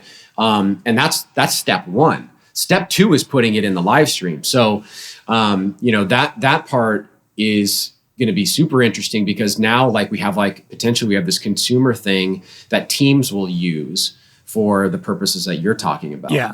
But also consumers are using to either educate or not manipulate, but discuss and builds, that communication of oh, did you see this thing did that thing? What's going on? I don't know, maybe I'm just too much of a drifting nerd, but I know there are more like me. I know I'm not alone in that community. But that's what I hope, though, is that it takes those casual viewers and gives them something where they're oh, hang on, I can dive deeper into this. That's always been my biggest wish with FD, is that we would have a ravenous fan base enough where, and I feel bad for constantly going back to F1, but it's just it's one of those places where you can see all of the microcosms within the grand scope of a sport. There's a photographer that I follow named Kim Illman. And this dude has video series on the watches of all the F1 drivers and the shoes that they wear and the cars that they roll up in and their schedules and all of these very minute details that from a casual viewer, you're I don't care what shoes, Lewis Hamilton is wearing or what outfit Lewis wears every day, because it's always different. And I know that now. But it's one of those is the interest in that because someone's providing it, or are they providing it because there's the interest? And I really feel there is that level of interest somewhere in FD, just no one has gone that far. The FD stats thing was great for a long time, because there was a ravenous group of people like me who would look into that and understand win percentages and understand that Tony Angelo would actually judge harder against other Drift Alliance guys. He would never give them a break. It was the opposite. It was a problem in the other sense. But it took somebody to provide that information. So I hope that with this, we provide that information to the nerds like me, to the obsessive, that now they have another thing that they can pour over between events and just keep them engaged all the time. Yeah. So. No, I agree. I mean, look, we started going down this road about 5 years ago. It's so expensive. And when COVID hit, there were some real questions about whether or not the business was even going to be viable in the first place. And, once we got out of that and we got to 21, the irony of COVID is that basically because we did something in 20, we captured a lot of audience share that we didn't have prior to that. Right. And that's really helped accelerate the business and allowed us to do these things faster than I expected that we'd be able to do them. And now we just need to go do it and see what happens. So, I'm excited that, we've gotten it to a point where we've told teams about this. Mm-hmm. And, we started testing it last year, at least the broadcasting of and figuring out the latency between broadcast of the data coming off the cars to the point of reception, and basically got it down to real time. So we've already seen it behind the scenes, and now it's just about building out the consumer based app and then figuring out the best way to get it into the live stream so that it could be there as a judging tool, but also hopefully as an educational thing as well. Oh, that's so cool. Okay, I've kept you on this this path for far too long in this conversation. What else? What else? If that's step one, that already tells me this is one of those years where it's different. I don't want to call it too early, but this is one of those okay, this is a definitive moment in the change, similar to we joke about it now, but the dial of judging, right? Where it's kind of laughed about now, but that was one of those moments where we're trying to do what you're talking about now, just with a physical or human. That's hilarious that you know about that. Oh, dude, come on now. Like you not. Yeah, like you have to tell people because like that. Not a lot of people know about the dial. The dial, man. You can in real time. The judges were trying to make decisions in real time and would have a dial that they could turn from one driver to the other, so you could hopefully see in real time where they're being swayed left or right. And there was like crazy times where it'd be like going to one way and then something would happen, it would just snap the other way. And then I believe there was like a couple of technical issues where like it would bounce around and like it just became a meme in itself. But it was like that first thought of like, how do we inform the general audience? Because that's the hardest part. Is like, how do you take a casual viewer or a non-viewer and get them up to speed? Because like NASCAR, it's easy. Cars go fast, first guy across the line, you win. But like for me to introduce it to my dad, I'm like, okay, so we've got 3 judges and this guy does this thing and this guy does that thing. And like, yeah, I know it looked cool, but like he was way offline, so it doesn't matter. Like it's so hard to get that into somebody's brain and get them up to speed quickly. So the dial, I feel like, was that first attempt to be like, okay, you can know nothing about it, but this guy says he's doing well, so that's all you need to know, right? Yeah. And the dial was adopted off of like what people used to use in political debates, right? Remember, if you watch a political debate, it would be like, he's saying something that resonates with the audience, and then no, he's going down. It was adopted off of that, and Street League used it. For a while as well, something kind of akin to that. And then we were like, that is kind of cool. Right? Like,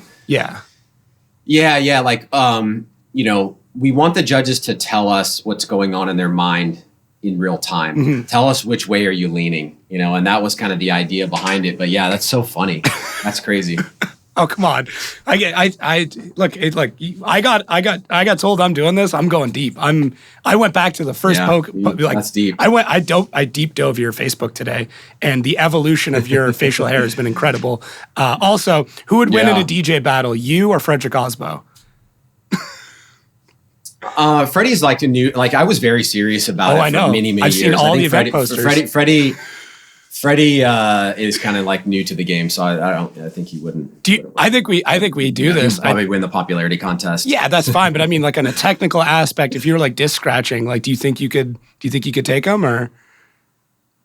I started off as a traditional vinyl record DJ, and did that for a long time, and then kind of came back to that, as a like a nostalgia thing. But when I got into like electronic music, it was more like computer based stuff. So beat matching and stuff like that's all given, but there's other things that were kind of being added into it that you're trying to do this like set. So I wasn't doing like a lot of like hip hop instrumentals, scratching, dropping in, all that kind of stuff. Okay. In the later years, I saw your hands get right back into it though. Music stuff. Your hands just knew what to do. Like I don't even know if you knew you did it. Anyways, all right, Is there anything else we could talk about going into this year? Because like we've already, in my mind, this is a huge discussion point. But like, what else can you talk about that's being changed? So I mean, there's definitely going to be like, if we're talking in the judging realm and the production realm, there are going to be things that are noticeable. But I would say relatively significant, like the qualifying format is completely changing. Sorry, it's not right to say it's completely changing.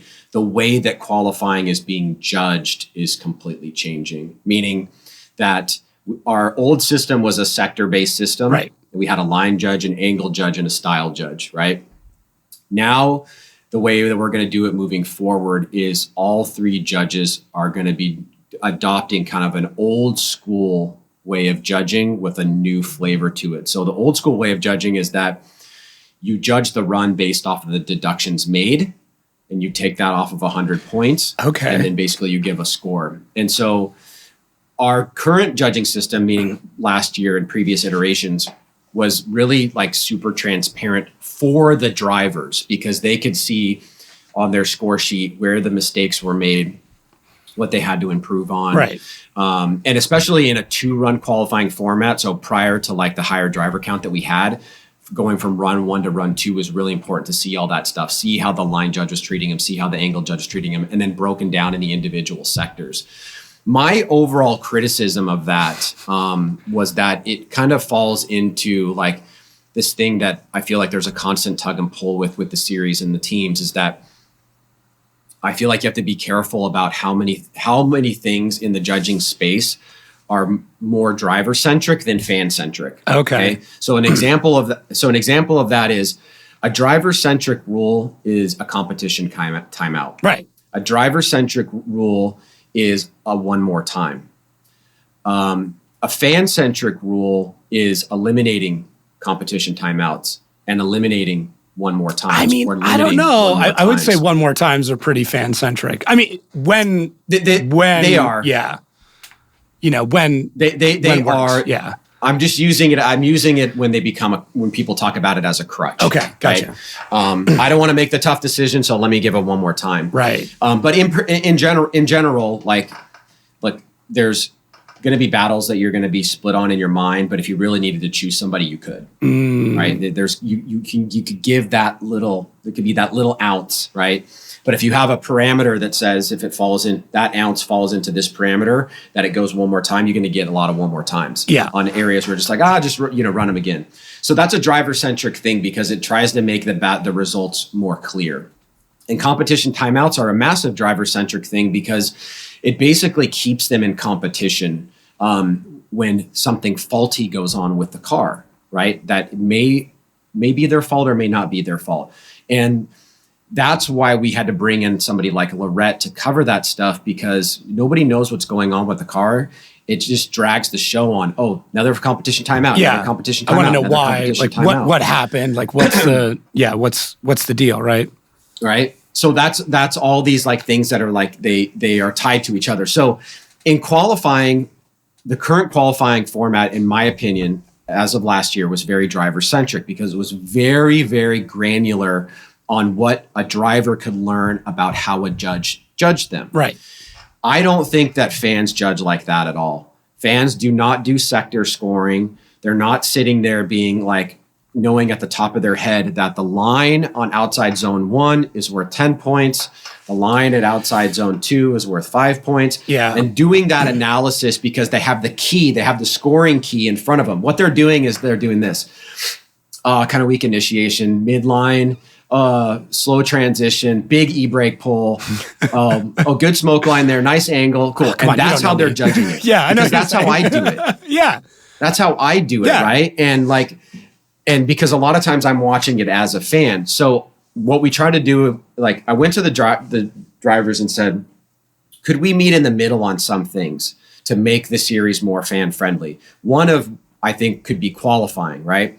I think we could create a system that's more intuitive to fans, that won't necessarily change the way that you prepare as a team, but that hopefully can be more intuitive for fans and still transparent to you. So the way it's going to work this year is basically you're still going to have line angle style, and they're going to be worth a certain percentage of each of your score, and you're still going to have X factors because we think that that's an important part. We believe very strongly that there are some drivers that can check all the boxes and be a 90, and some drivers that check all the boxes and just do a little bit more. Yeah. Like you feel that they just do a little bit more throttle control, closer to the walls, crazier, quicker dynamic transitions or whatever. And like, they just have that little more gusto. You think Deane, think Denofa, think, Peter Vincek, think JTP, Vaughn, all the, Yeah. exactly. So we want to have that, but basically what it's going to be is a deductive based system. Okay. So judges are going to go through, they're going to have their pad, they're going to make deductions as they see them. And they're going to attach a points value to each of those deductions. So they're going to quantify the points deductions, right? So let's just say you have like 5 or 6 deductions on a run. All those deductions are going to be quantified, and then that's going to be deducted off the points total, and then you're going to add your X factor points. So, and then each judge will do the same thing. All they'll be looking for is mistakes. Okay, and those mistakes will be quantified. That will be deducted off of the 90 points it's possible for line angle and style. Right. And then you have 10 possible points, 10% of your score for X factor. So what you'll see is judge 1, 89 plus 4 equals 93. Yeah. Judge 2, same thing. Judge 3, same thing. Those 3 scores averaged. Oh, so no more like crazy. everybody's got a 92. Like 6 people all with a 92, and then we get into like the minutia of like, okay, who had more style? Okay, those guys tied. Okay, who had more line? Okay, those guys tied. Okay, now it's down to angle. Okay, who was born in the Lunar New Year? Okay, now that's our next person, right? Like, I think you will still have some ties on the averages just because of the nature of the way that the math works out, but you'll have less probably. And so we will still have tiebreakers that are similar in the past, but now what's going to happen is the runs are going to be treated based off of their deductions first. And then all 3 judges are going to be judging on exactly the same things, right? There's not a line judge, there's not an angle judge, there's not a style judge. Okay. Every judge is looking for deductions and quantifying those deductions. So this is like where it gets scary for me. Yeah. This is where it gets scary for me because you can have a line judge and an angle judge have different scores because line and angle can in principle be decoupled from each other in our old system. Yeah. Not completely, but they can be, you could have a very good line score and a crappy angle score. Let's just say that, right? Yeah. You can't have that in this system.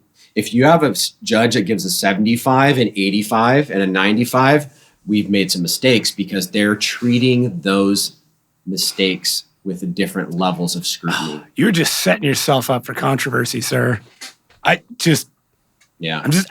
feel like you already know this, but maybe I'm just like priming you for it. But damn, you've lost some sleep because over this one. And we've like the things that we've been working on is like going through the runs and having them go through the runs without looking at the scores and having them do the judging of those runs to see and then to talk to each other and say, how much of a mistake do we think this is? Because remember, in the old system, it's awarding points. Right. You're awarding points. This is deducting points off for mistakes that are made. And then you add on the X factor points at the end. Okay, now, on a transparency to the fan base and the drivers, are we going to know which judge provides what score? Or are we going to leave that blank? No, you'll know Judge 1 score, Judge 2 score, Judge 3 score. Judge 1's name? Because this was my issue, being a fellow Canadian with Lantain, is like, it's really easy to pick out which one Lantain is. It's not as always as easy to pick out, between the other 2 judges. So that's what I'm wondering, is like, are we labeling these? Are you just going to have a little Canadian flag again? That's interesting because like, I always like to have their names. Because I wanted them to be accountable. I wanted them to be accountable for their things. But that was actually kind of a philosophical disagreement that we had with other people in the company, that we didn't really think it was professional to have the judges' names in the public, that no other judging sport says the person who is the judge. It just basically says the American judge, the Brazilian judge, the such and such, whatever. And then you can look up who that person is. So that's why we went with the flags. But it's interesting that you say that because I used to say that a little bit too. I used to be like, well, I want them to feel the pressure of like knowing that if they did something that people are going to know who they are. Best boss ever. I mean, you're going to know this. You're going to know this year. We didn't talk about this, but you're going to know this year much easier. Even though we will talk about it, we'll say, hey, Brian Eggert is the American flag on the top, and Chris Yule is the American flag at the bottom. We will say that. Okay. But we are having Robbie Nishida is coming back this year, so we have a rotational panel of judges this year as well. That's another big thing. Actually, be a little Japanese flag. Rotational panel. Yeah, so we'll have a Japanese flag. Because remember, I don't know if you remember this, but like when he was judging before, we had that. Yeah. It was the Canadian flag, the Japanese flag, and the American flag. Yeah, but then it's easy to figure out. There's 2 American flags. Like it could be, it's pretty, in my opinion, it's pretty easy to pick out which one's like Chris. That's how I pick it out, because Chris seems very non-confrontational. Where like, if he doesn't have to split it, he won't. He just one more times it, which I'm okay with.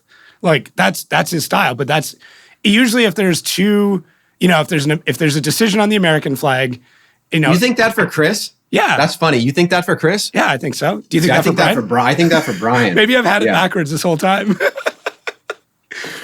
I just and the only reason I come to that conclusion is just like in the odd time that he's been on the broadcast.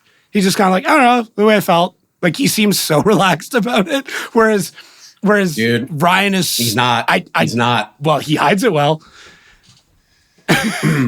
Look, okay.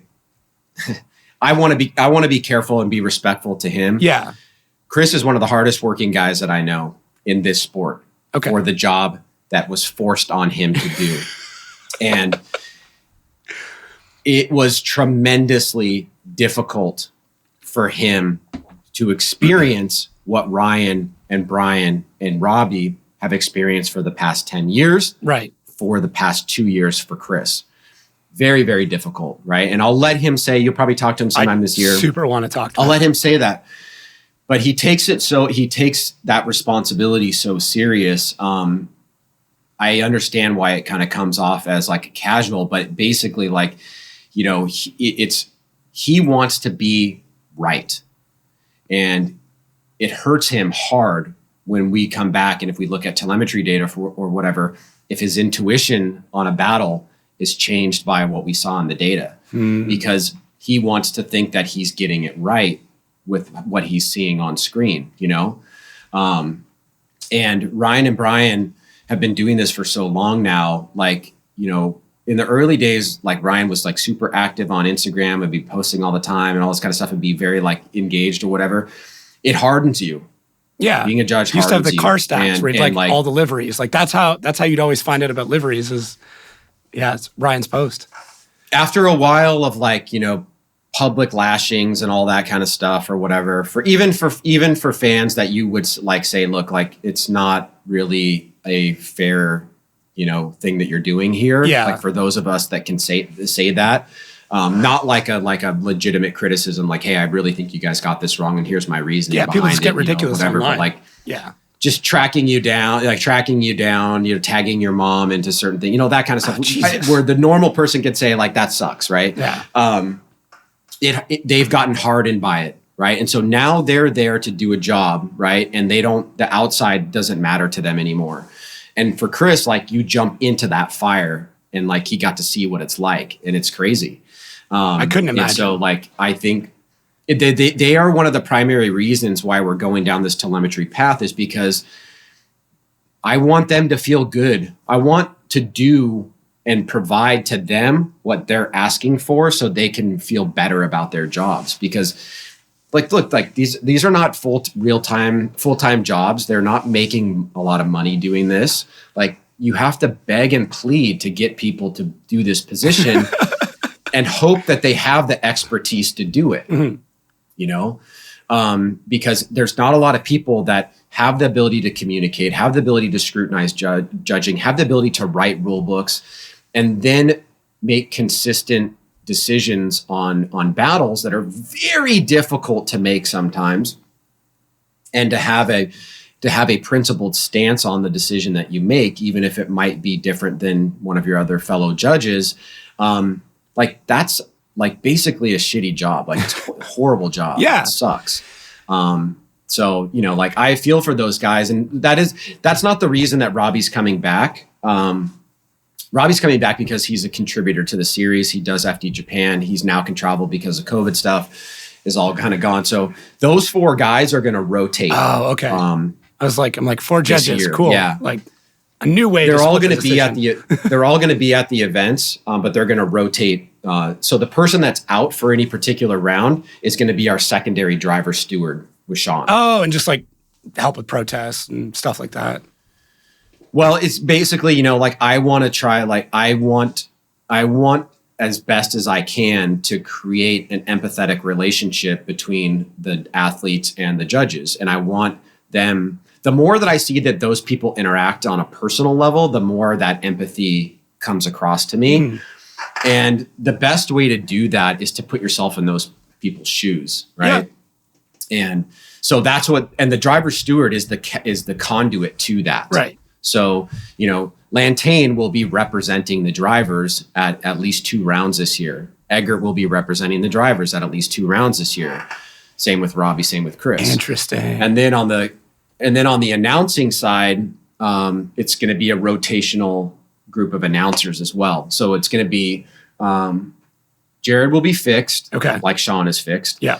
Jarod will be fixed, and then it'll be Robbie, me, and Lantane will rotate. Why'd you say it that way? Somebody will do qualifying. Well, I didn't really want to do this, but it is the 20th season, so it seems somewhat appropriate. Yeah. And also, I think like to support. So the last person that's going to be a commentator for Pro Spec only is we're going to take Matt Sopa, who's our starter.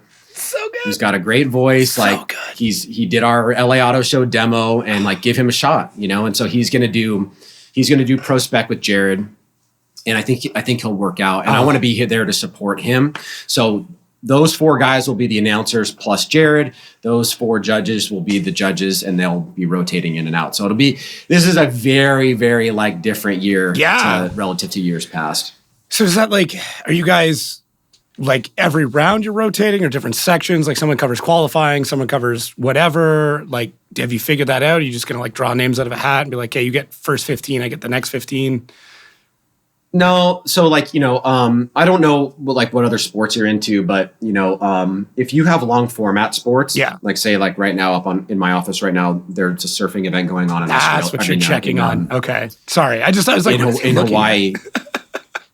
And, these are 8-hour days that are all based on like the swell and stuff like that. And they're 30-minute heats, essentially. Okay. Every 30 minutes, they rotate the set of announcers. Oh. And that's a pretty standard format for long format type stuff. Our stuff is basically considered long format because it's a minimum of 3 hours mostly, unless we're dealing with a situation like qualifying where in the old school days, we might have like 26 drivers or something. We could probably knock that out in like 2.5 or something. But for the most part, or you're talking about like an old school Pro Spec top 32, we could probably knock that out. But for the most part, we're long format. We're going to be anywhere between 2.5 hours to 4 hours broadcast. And so somebody will do qualifying, somebody will do top 32, somebody will do top 16. Okay. And then Sopa's going to do all of Pro Spec. Jesus. And just Jarod just keeps talking and pumping stuff out constantly. Like, the man is a machine. Honestly, like, don't get me wrong, I'm very happy to talk to all the drivers. I'm ecstatic to get Jarod on because I feel like it'll be good. I feel like it'll be a fun time, and he has so much like information. Like it's such a wealth. Why are you looking at me like that? Yeah, so it's funny. It's funny because I love Jarod. Like the reason I stepped away from announcing in the first place. I mean, the reason I got into announcing in the first place is kind of an interesting story, but the reason why I stepped away from announcing is because when Jim left the company, there was really no way I felt that I could be at the events and be tied into the announcing full time. It just didn't feel right to me. Kind of a conflict of interest. And I'm really glad. Well, conflict of interest in some sense, but also just like, look, you need somebody representing the company there from an executive capacity. Right. Sponsors, all that stuff. Yeah. Okay. Yeah. And so my role became like what Jim would do. It was kind of my role, but then I also stayed pretty deeply tied to the production part of it as well. Yeah.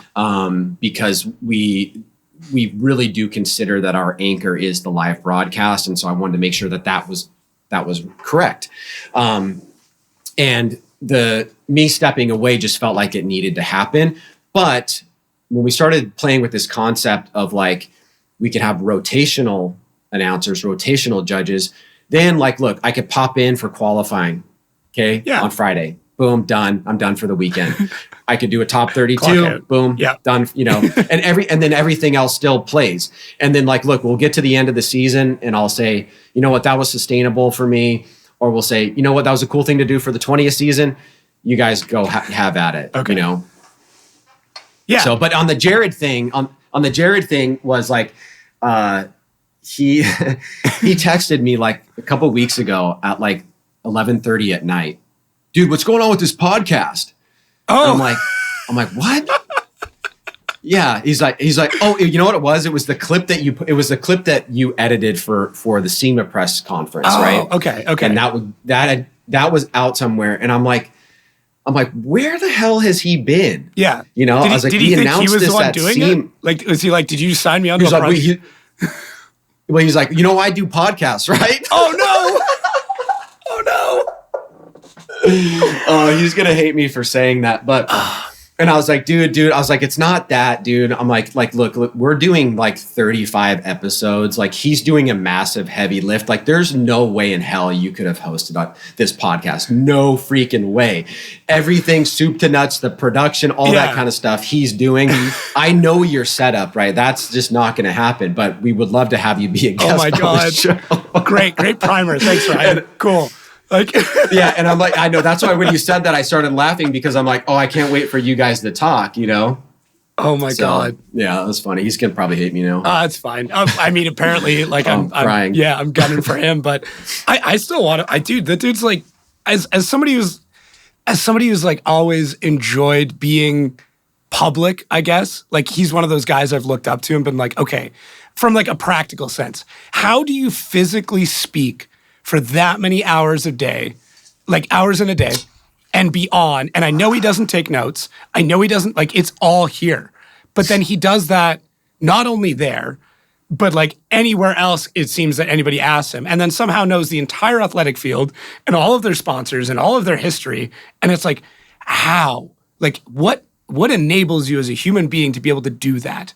Because it shouldn't work. It shouldn't be possible for you to maintain that much knowledge and then still just be like a general guy, like outside of it, right?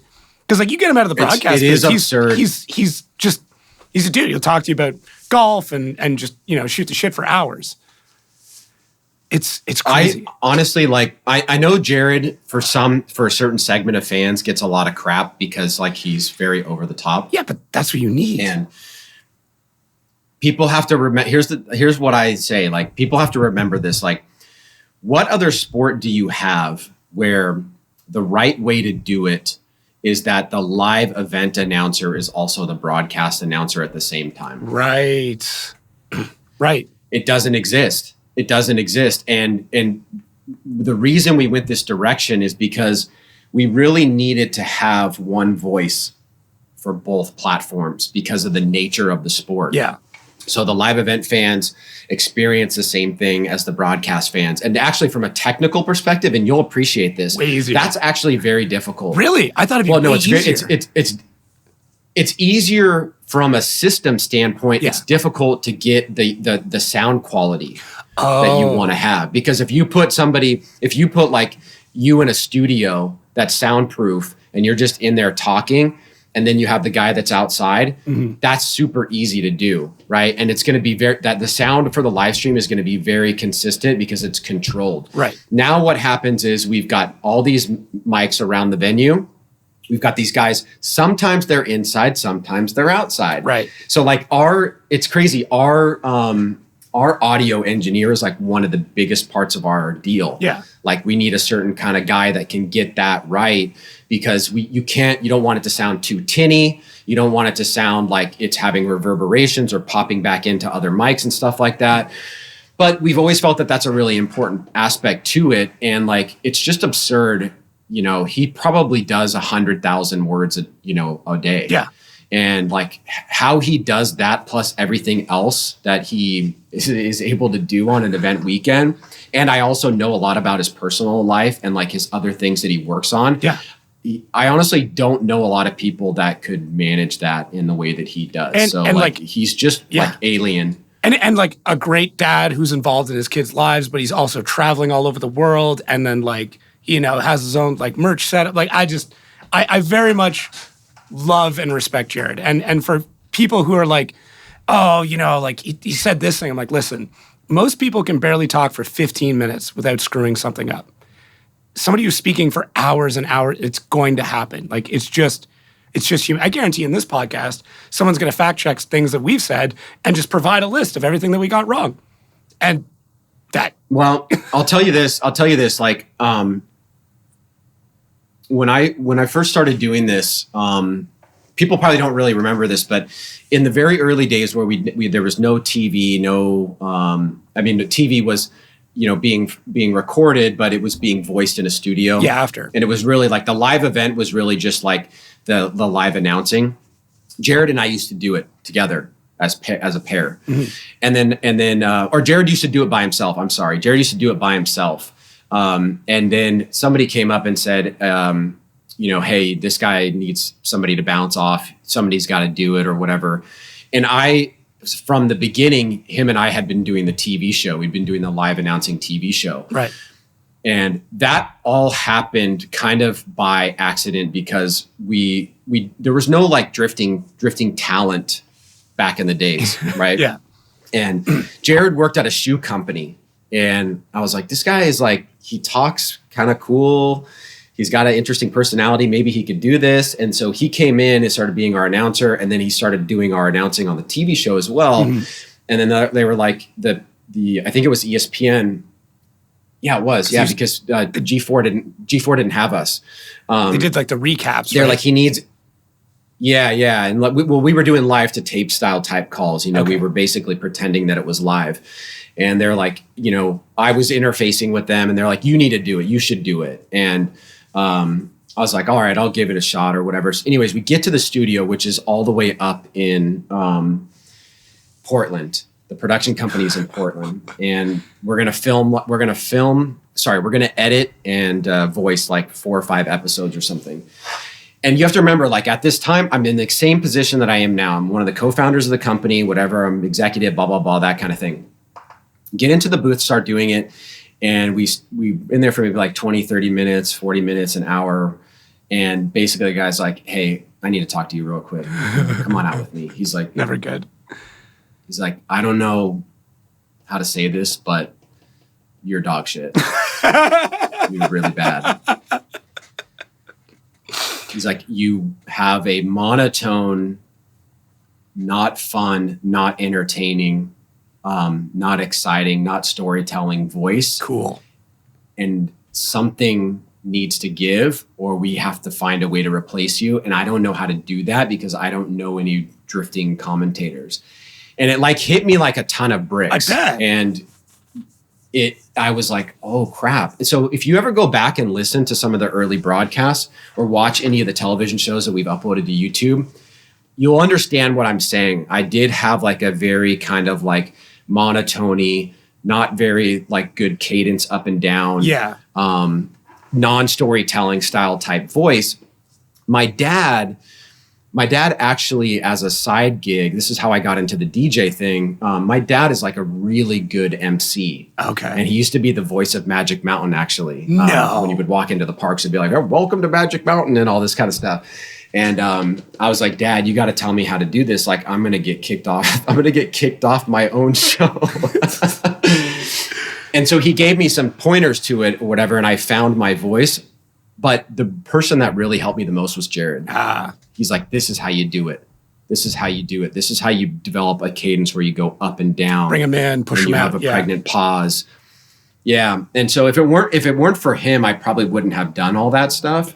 So like there's a certain appreciation that I have for him personally that, doesn't get a lot of credit because it's easy to make fun of a guy that talks for 8 hours a day. Yeah, I'm already waiting for the comments on mine, so I'm just priming myself. I've been, just going to therapy ahead of time, getting ready for it. But I mean, it is what it is. It'll be fine. I tell myself it is what it is. It is what it is. The only, I mean, I know we're pretty much at 2 hours already, but there's one question I really want to know. Not what happened with Jim, but like, how did that conversation start with him stepping away? Like, how was he just like, I'm not, and I don't want to put like you to put words in his mouth, or maybe I can just have him on to answer that.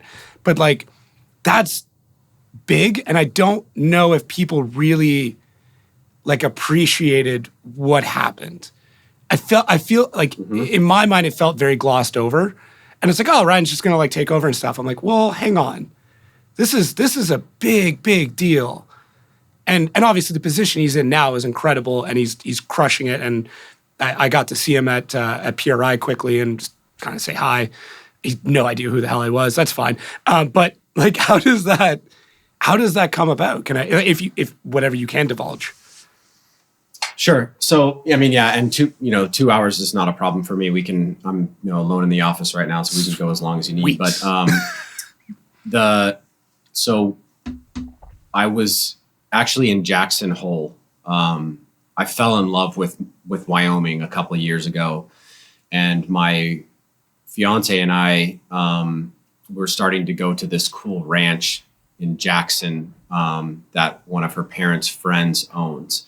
And it was really, really cool. I've never done anything. It's totally like Yellowstone. It's like just amazing and all this cool, really cool dope fishing and like hanging out in the wilderness and stuff. And like that's stuff that I really like.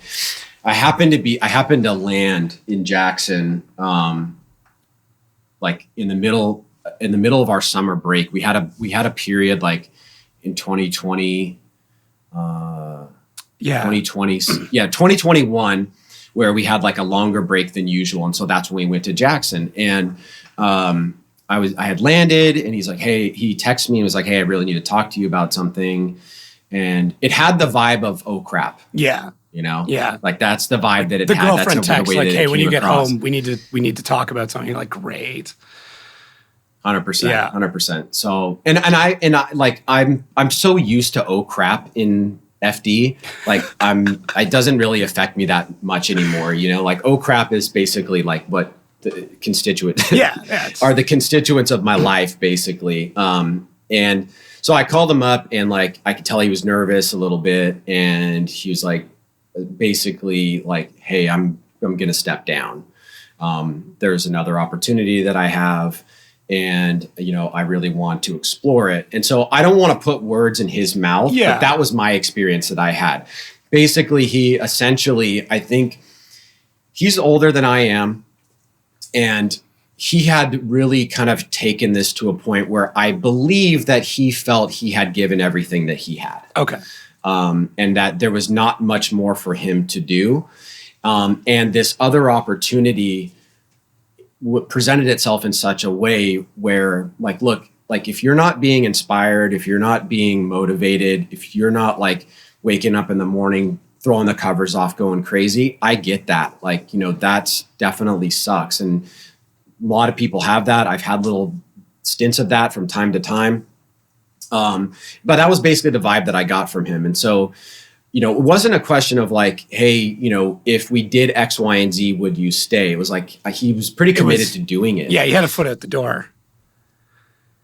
Yeah. And so, but he was very, very understanding about how significant it was. And he essentially said, look, whatever you need, I will do.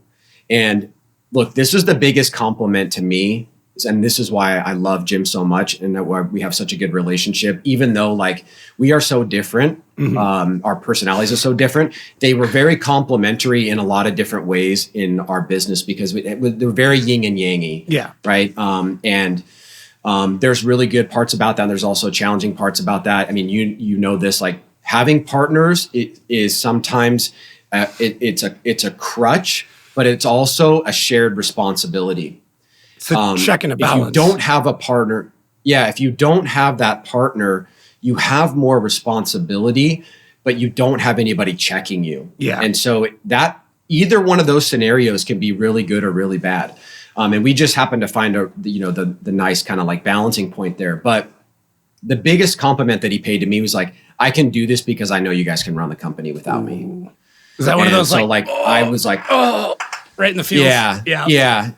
For sure. Definitely because I was nervous about that, right? Like we've been doing from that point, we had been doing this for 18 years with each other. Right. Wow. And like, I've spent more time with him than pretty much anybody, including, family members and close friends and all that kind of stuff. Right. Like in developing business plans and going to meetings, like we were mostly at the hip all the time.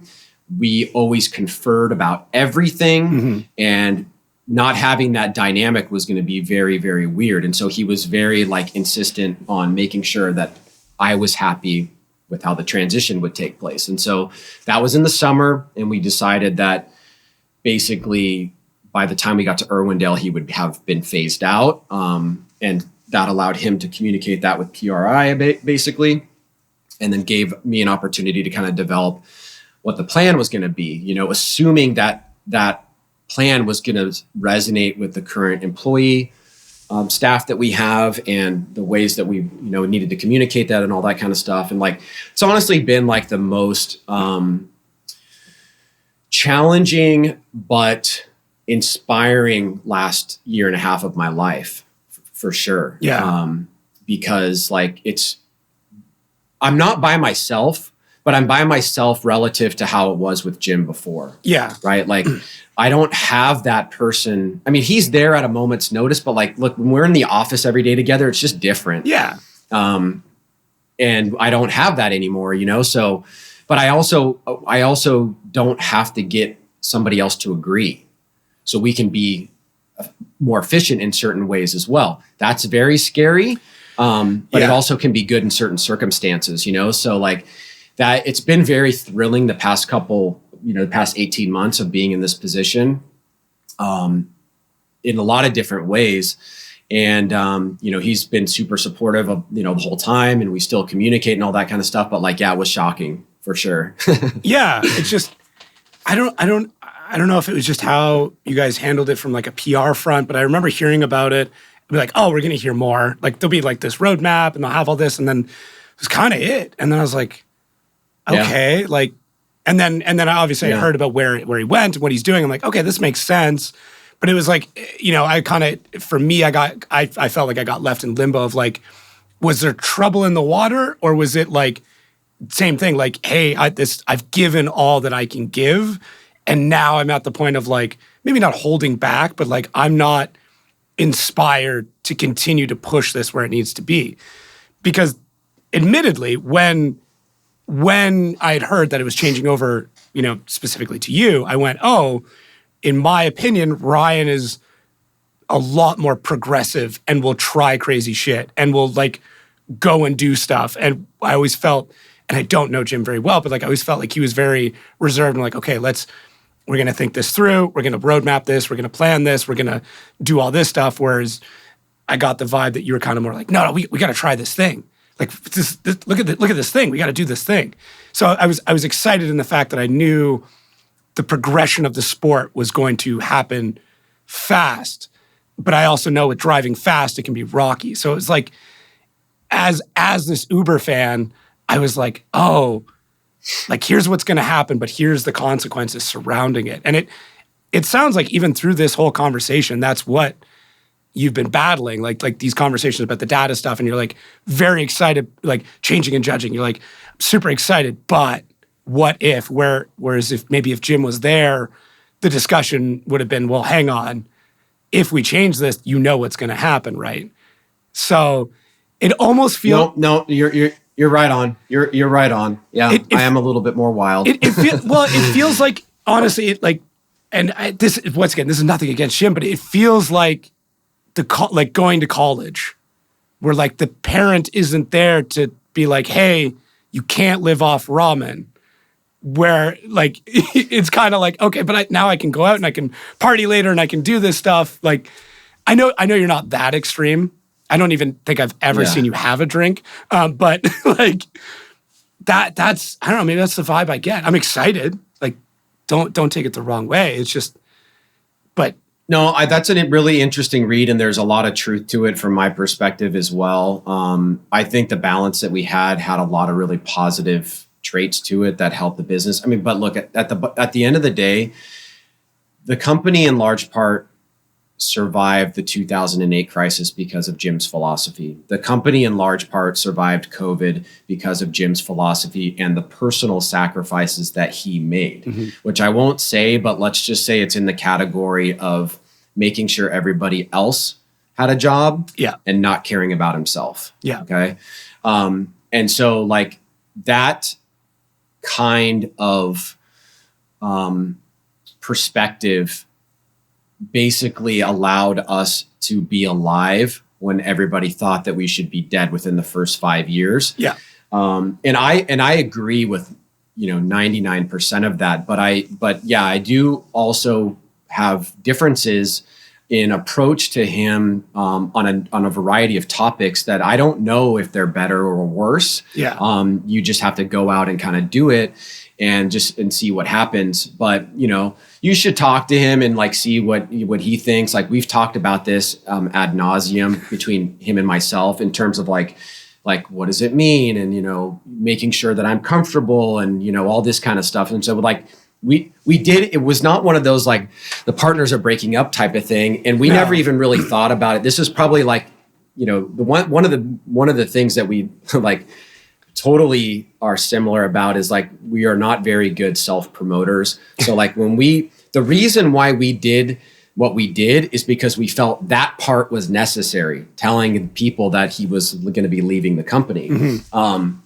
But why you didn't see a roadmap or what we were going to do or whatever is basically just like, doesn't really feel like in line with our personalities. However, like we did spend a lot of time talking to the teams about it. Yeah. And we got in front of the teams. We told them how it was going to go, what Jim's responsibilities were going to be during the transition moving forward, what his perceived role was going to be when he went to PRI, how that might benefit us, et cetera, just to kind of like make sure everybody felt good about what was going to be going on, and that, it wasn't one of those things like, oh, there's a breakup and now everything's going to go to shit, So that was important to make sure that people didn't think that.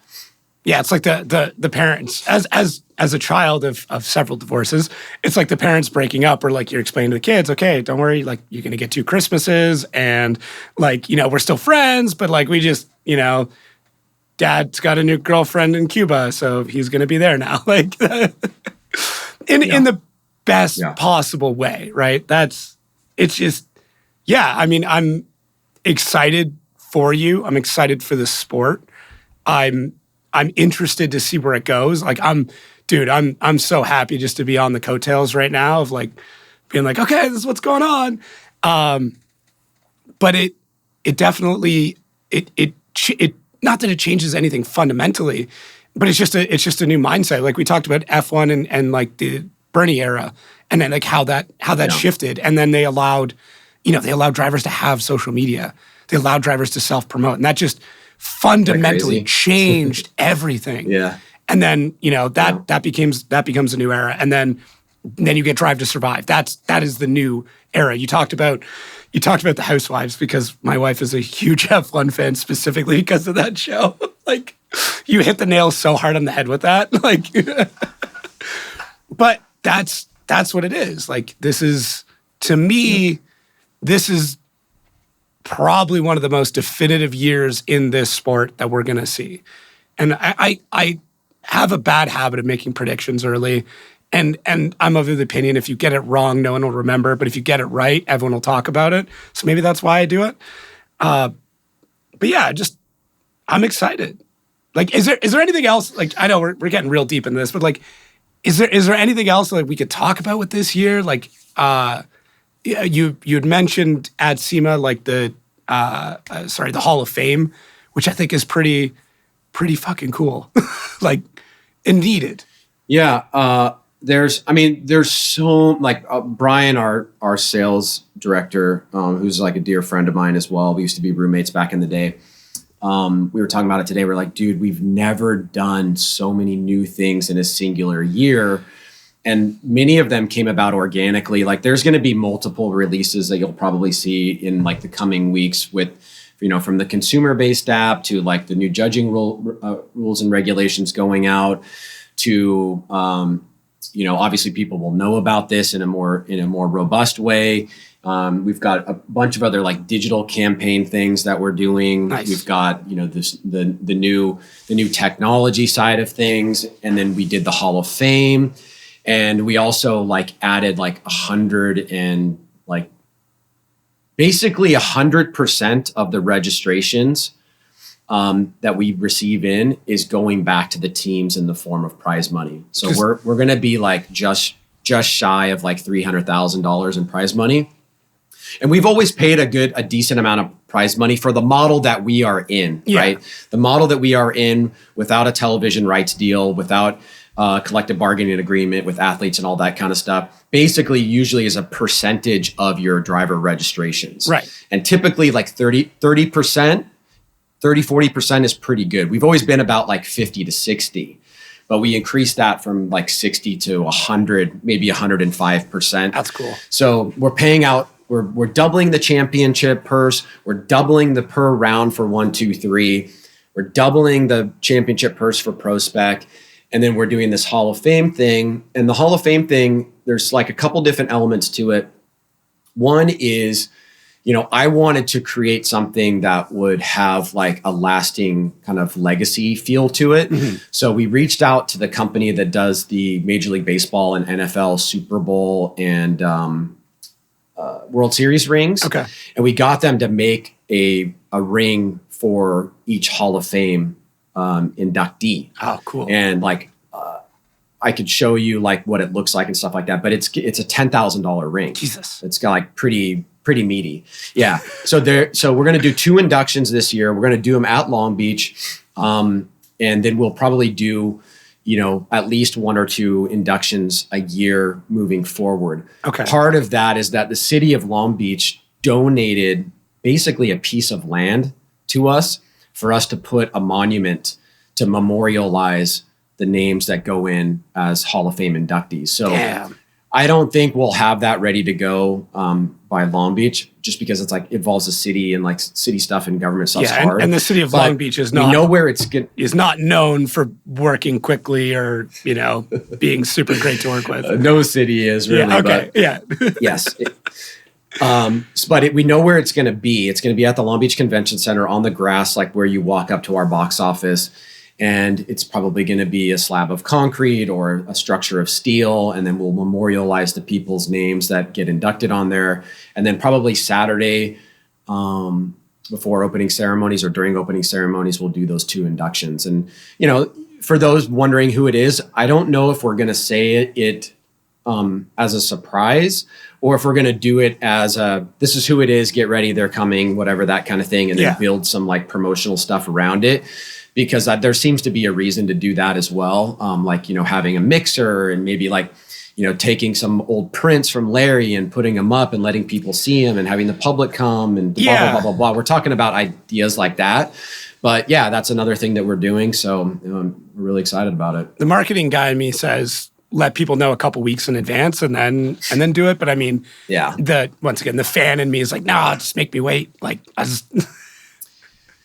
I know. I think like this person and this person are being inducted into the inaugural year of the Formula Drift Hall of Fame at Long Beach. That, for the marketing person in me, I like that a lot, right?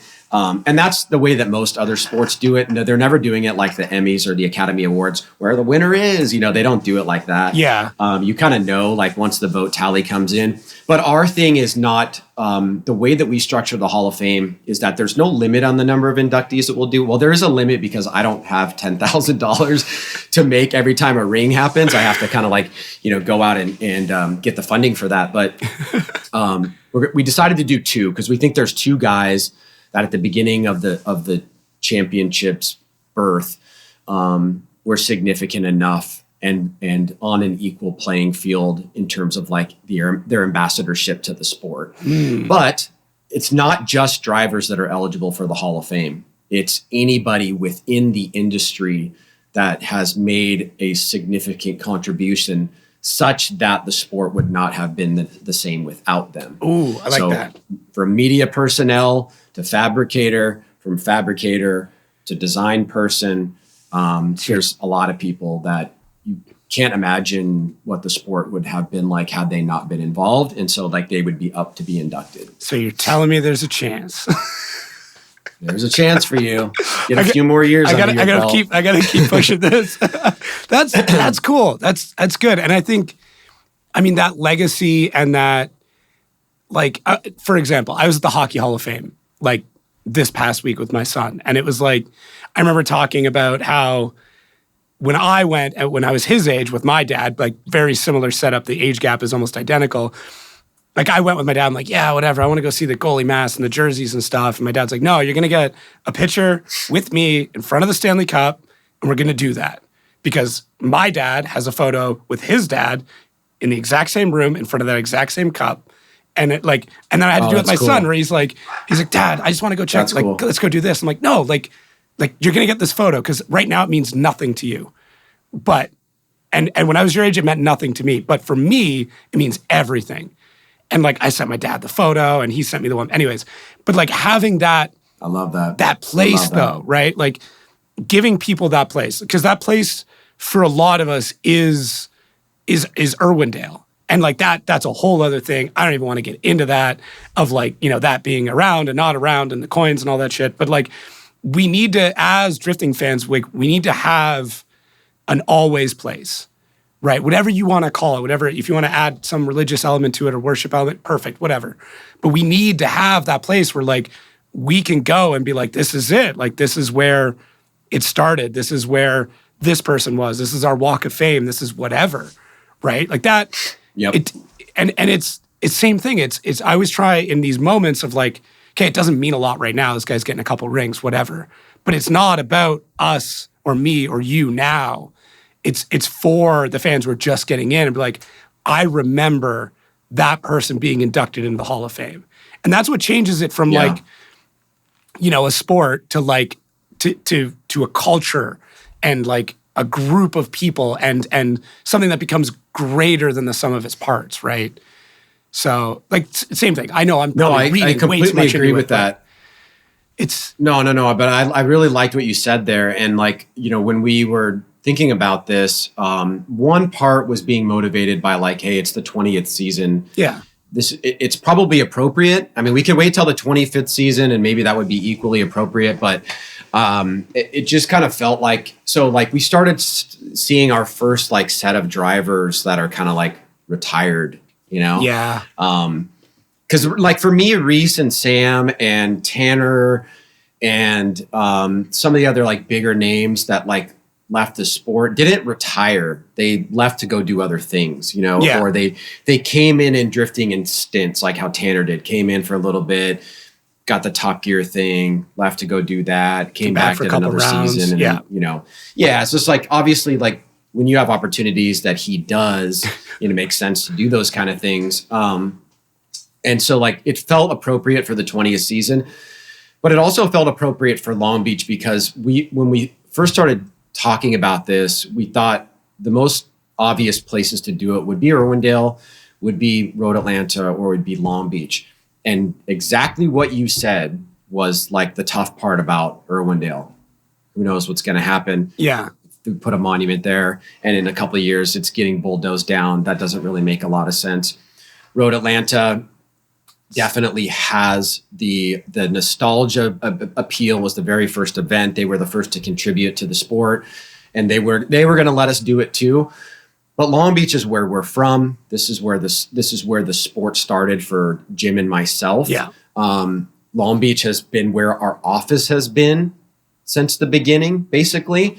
And it's where I feel our most iconic event is. It's the only event that we have that we actually have to work with an entire city to do.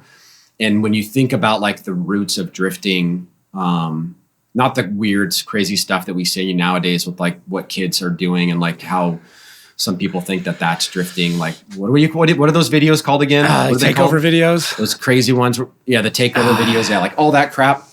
Not that, but the days where like, people were, drifting on the docks and in the mountain hills and all that kind of stuff.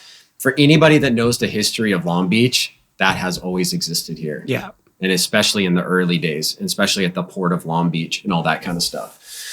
So there's just a deep history here in Southern California. This is where our office is, and this is where like one of our most iconic events is because it's also a street course. And dude, they jumped on it fast. They were like, "Yeah, we're down. Let's do it." Really? So wow, that's why we're going to do it. Yeah. Oh, dude, I'm so excited about that for like the exact same reason I discussed before. Like I know, like I as a drifting enthusiast, that is obviously passed down to my kids. And like not that I'm forcing them to watch it, but like, hey, no, like we're hanging out, we're doing this. And it's been a little weird now just being at all the events because like before it was like, no, it became that ritual of like sitting down and watching it, right? Now we'll watch the replays or my kids will watch at home and like try and look for me. I'll like text them and be like, hey, this is the media pit I'm in. And then they're like, this is where I am. This is my jersey number. So like, yeah, take a look. Oh yeah, no, it's happened. But I'm excited to have a place that I can go and like take them there and be like, this is it. This is, whatever. Like we can speculate and, there's people that are going to get in there at some point in time, whether it's not today or this year. But that part to me, like as and once again, I know they're bigger fans than I am. I know there's fans that have been around a lot longer than I have. But as the fan that I am, that was such a service to us, whether we know it yet or not, is kind of how I look at it. Look, I mean, like, I believe in the sport. I've always thought that the sport was special. Yeah. Drifting has a lot of natural constraints to it that, in my time, for what I can contribute to the sport, it's never going to be like NASCAR. It's never going to be as big as NASCAR per se. It's not going to be a multi-billion-dollar business in my lifetime. But and that's just because, like, nobody makes drifting tracks, right? Like, we were going through this the other day, like looking at the actual applicable venues that would work for our events. There's 900 stadiums in the United States. There's 1,500 racetracks, not all of which are paved, many of which are old. Most of those 1,500 tracks are here because of what NASCAR did in the development of automotive racing in the early years, and a lot of the short course oval tracks and dirt tracks and stuff like that. The amount of tracks that work for us as a sport, with ingress, egress, flow, out, grandstands, appropriate paddock space, burnout box, all that kind of stuff, is probably 20. Probably 20. And, of those 20, we're already using up 8. Of those 12, the ones that we would swap out for the ones we have, maybe 1. And we are not really in a position to add on, because, like, the drivers pretty much overwhelmingly don't want to add events right now. Yeah. So, like, I just know, like, look, the 8 events to maybe 10 events over the next 5 years is kind of what it's going to be. Mm-hmm. And so I kind of understand, like there's a natural constraint to that in terms of, like, how many bodies you can get through the door, how many broadcasts you can have. That doesn't mean there's not opportunity. I mean, there's tons of opportunity, like what we were talking about with, Drive to Survive stuff. Like, we're out actively, pitching that kind of stuff. And if something like that hits, I feel as confident about the stories that we can tell about fill in the blank with your favorite driver. Yeah. And comparing that to everything that you see in Drive to Survive. Probably more absurd, more crazy, more out of control, by the way. I mean, as you're very well aware we of. got some personalities hanging around these parts. Yeah. Yeah. So I believe, I've always believed in the sport. I think that it is a really unique, awesome, amazing thing. But I also am honest with myself. Like, at the end of every year, I take inventory, and especially after the first event, I'm like, are we still there?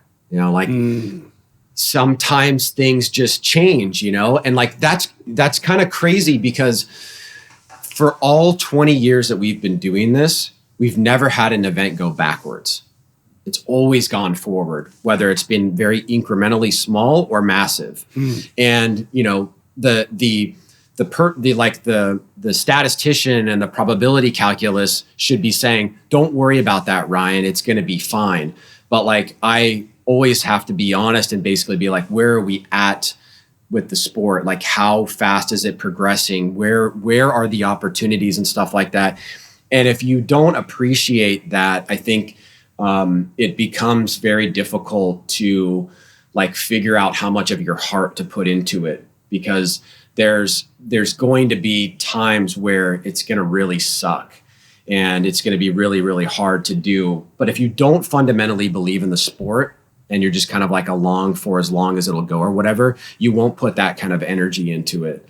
So, that's the reason for the Hall of Fame, right? That's a way for us to basically be like, look, we're in this, until they shut us down, we're in it, because we're going to build this thing, and we're going to have to, continually build people up so that they can get inducted in there. And it's going to be, treated like the Major League Baseball Hall of Fame and the NFL Hall of Fame and blah, blah, blah, blah, blah. So, there's just, there's a lot of things to think about this year, like tons of new stuff that we're doing. I'm sure, we'll probably have some subsequent conversations about it or whatever. And, I always come into the season with a little bit of trepidation. And then as soon as I get to the first round and we have the opening ceremonies, I'm like, oh yeah, this is what it's all about, Yeah.